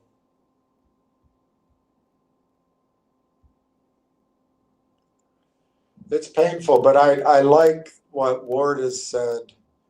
It offsets my initial, because one of the risks here is that with time, saving money, I mean, I don't know if this is what happened, but saving money on cut rate attorneys, I don't know if that happened, because the document that I read was pretty good. Whatever happened, let's not ascribe motive to it. Let's just say that it took a long time, took a long, lonely time.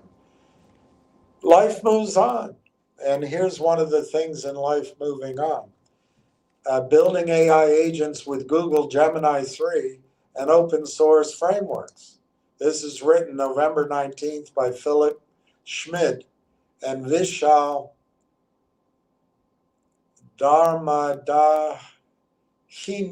Hikari. The world of AI agents is rapidly evolving from simple chatbots to sophisticated semi-autonomous systems that can make complex decisions in the real world. This week, we introduced Gemini 3 Pro Preview, our most powerful agentic model designed to act as the core orchestrator. This sounds like Railtown.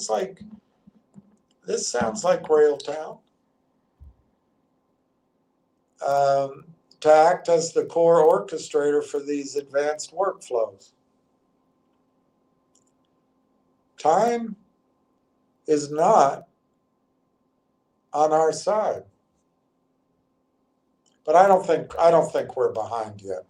We worked extensively with open source partners to integrate and test the model.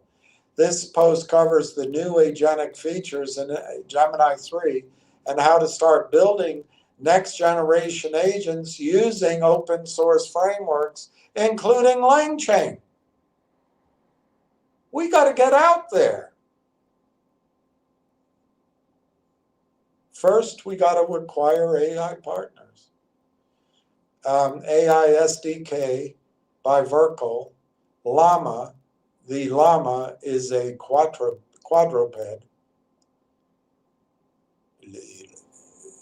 El llama es un quadruped. Llama Index, Pydantic AI, and N8N.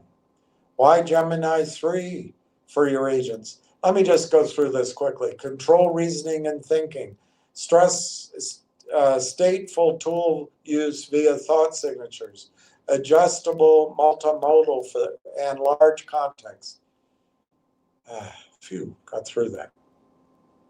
But here's where it starts to make me get alarmed. Agentic open source ecosystem, day zero support.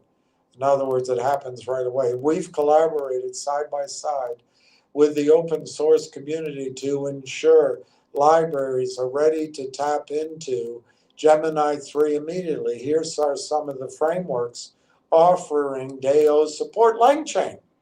Why aren't we here? Why aren't we here? We're not here because we haven't closed the AIP acquisition. LangChain provides an agent engineering platform and open source frameworks, LangChain LangGraph, for millions of developers. By representing workflows as graphs, developers can build stateful multi-actor AI agents that leverage Gemini and Gemini embedding models directly. The new Gemini model is a strong step forward for complex agentic workflows, especially for those who need sophisticated reasoning and tool use. We're excited to support it across LangChain and LangGraph, so developers can easily build and deploy reliable agents from day one. Harrison Chase, LangChain. And then they talk about the other 4 agents. I'm going to skip that for time because we're not in them. But this is the cost of the delay in closing AIP. But hey, we got to live with it. You just got to adjust. You got to adjust on the fly.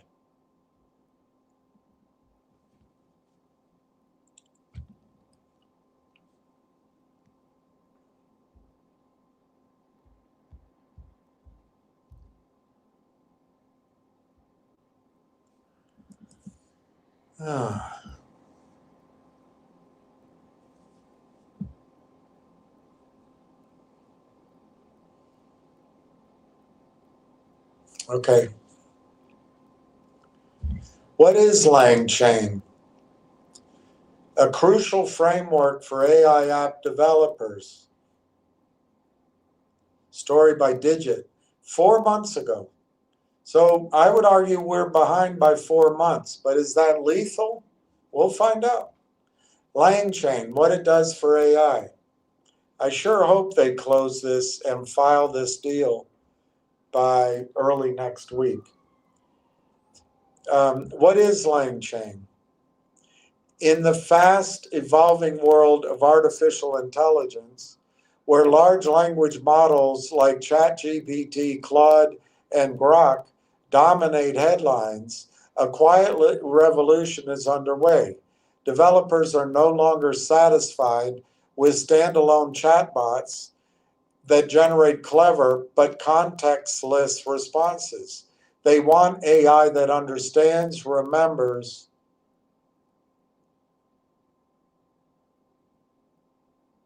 and understands your feelings, and acts. AI that integrates seamlessly with real-world data and tools. Enter LangChain, an open source framework that's become the backbone. Do you see that? Darn it.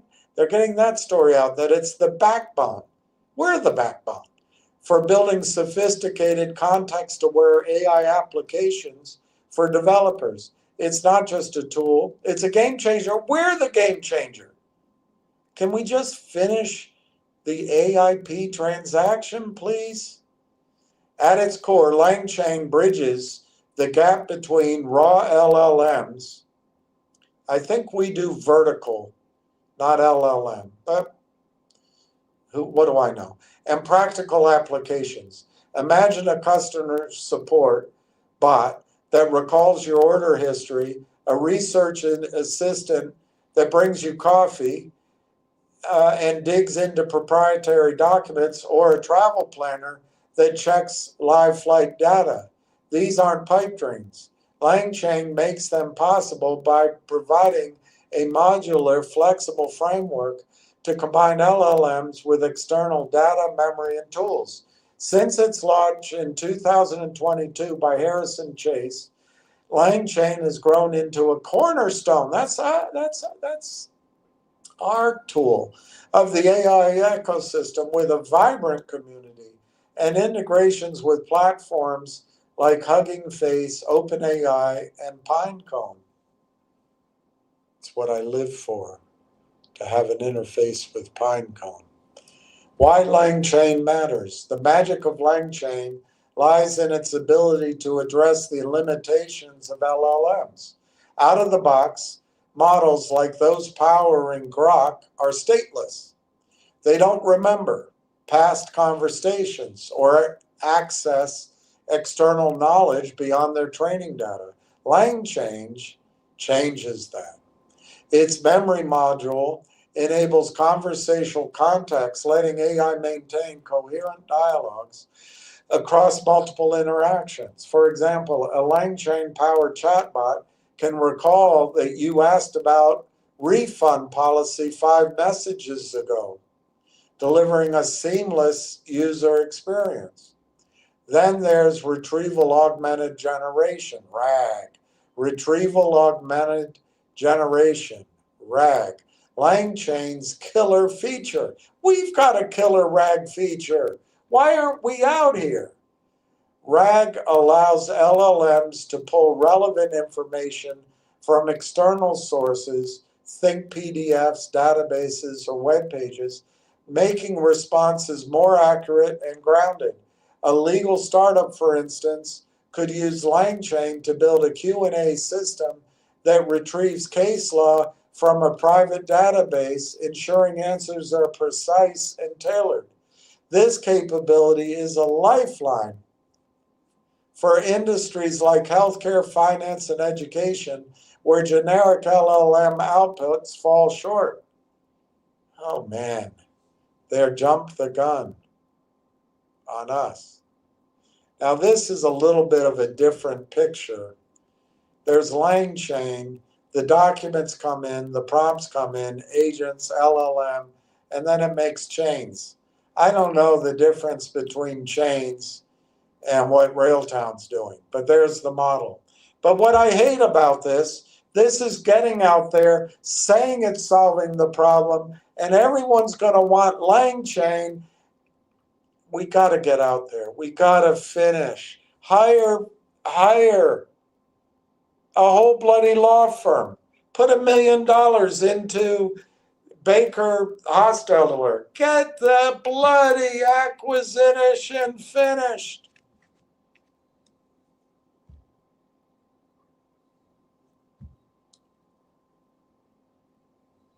LangChains, chains, and agents take things further. Chains are a sequences of operations, chains are sequences of operations, prompt, retrieve, generate, parse, that streamline complex workflows.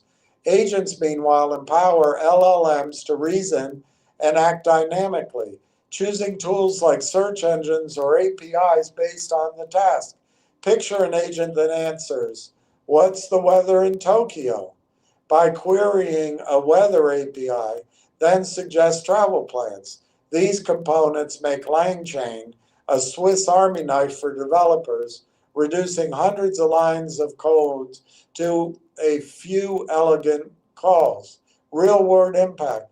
The framework's versatility shines in real-world application. Take AVA, or AVA, or AVA, a LangChain-powered virtual assistant developed by a small e-commerce startup. AVA handles customer inquiries by retrieving order details from a database, summarizing past interactions, and even escalating complex issues to human agents all in real time. In academia, researchers are using LangChain to build tools that summarize scientific papers or answer questions based on vast repositories. One such tool, built by a team at MIT, uses RAG to extract insights from thousands of journal articles, helping researchers stay current without downloading in text on X. Developers share similar stories, with posts praising LangChain's ease of use and extensibility. We got to get out there. We need word of mouth. A recent thread highlighted a hobbyist who built a personal finance bot that integrates bank APIs, showcasing the framework's accessibility even to non-experts. We have to do that. But we're not out there. LangChain isn't without hurdles. Its extensive features can overwhelm newcomers, and complex setups may introduce latency. Yet the community is tackling these issues head on while we wait for bloody attorneys to finish or the regulators to finish. What the hell? With tools like Langsmith for debugging and Langserve for deploying apps as APIs, the framework's open source nature ensures constant evolution with contributions from developers worldwide. As AI moves from novelty to necessity, LangChain is poised to lead the charge. By empowering developers to build intelligent, context-aware applications, it's not just keeping up with the AI revolution, it's defining it. No, we are. We have to finish the AIP transaction. We are defining it. Whether you're a startup founder a researcher, a hobbyist, LangChain is the key to unlocking AI's full potential. Now, I think LangChain, here's a picture of it. I think LangChain and LangGraph, there's a picture. I think it's different than ours, and I think ours is better. But we do have to get our AIP transaction closed. My opinion, it either closed last Friday or it's going to close this week. In any event, I believe that it is closed and filed. Probably not Sunday night because the attorneys, I don't believe that's going to happen. Probably not Monday night. My guess is it'll close Tuesday night and be ready for our digestion pre-market Wednesday morning or sooner. Could happen sooner. But I think we have to get through this week's trading before we're going to see AIP, Railtown AIP transaction completed. And it's unfortunate, but it's okay. We can live with it. We can live with it.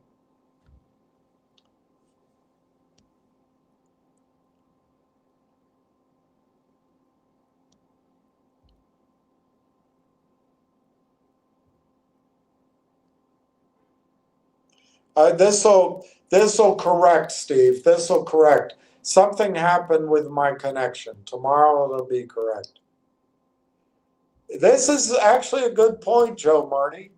It's at 50 cents because of the deal. That's it. I think we're at the bottom. It's an interesting point. It's a 50-cent Canadian deal. So you're saying there was some arbitrage against the deal.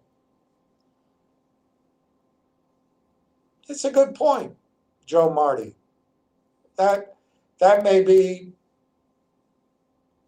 let's test that theory. When the deal closes, maybe 50 cents becomes the baseline. And like you say, I think we're at the bottom. I like that. Joe Marty, I was on to Dennis Alex day one. He's not here to help. He's not here anymore. Justin Babish. So if Amazon wants to compete with LangChain and Google Gemini, then they have to make a deal with Rail. Yes, exactly. I think Railtown's better. I just will feel a sigh of relief when they finally close this deal. And I'd really like to see some kind of either news flow, research flow, buying. I just like to see anything that I've been talking about for 5 months. I'd like to see any indication that it starts to happen. I really would. So let's just see if there's any news that matters. I'm going to sign out. See what's in my refrigerator.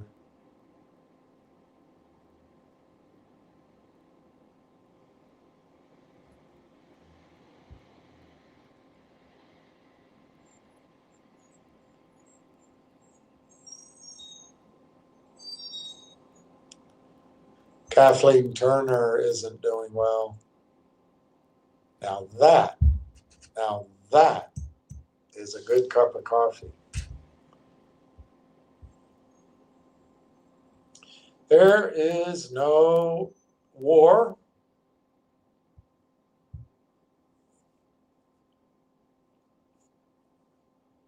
Private credit. Illiquidity. The Fed. Maybe those are the reasons today. I think it might have a lot to do with triple witching tomorrow.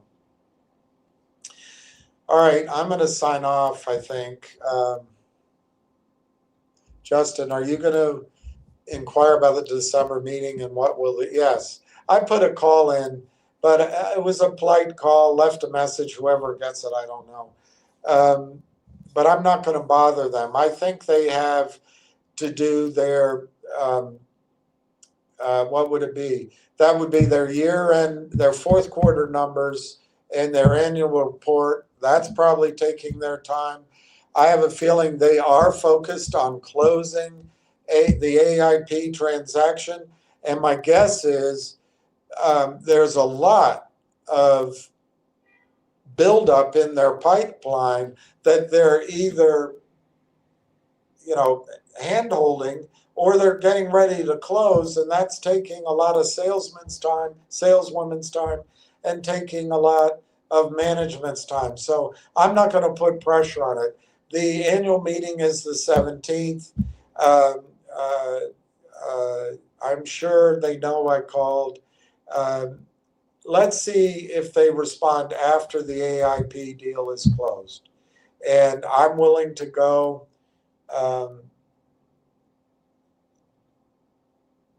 We'll see. We'll see what happens. I'm not really willing to go if it's a 20-minute perfunctory meeting in a a small hotel room, conference room. But if there's a reason to go, I'll go. Eddie Rawlings, as the man once told me, don't get fooled by the charm, boys. Well, there's something. There's something. All right, I'm going to sign off. I hope everyone's well.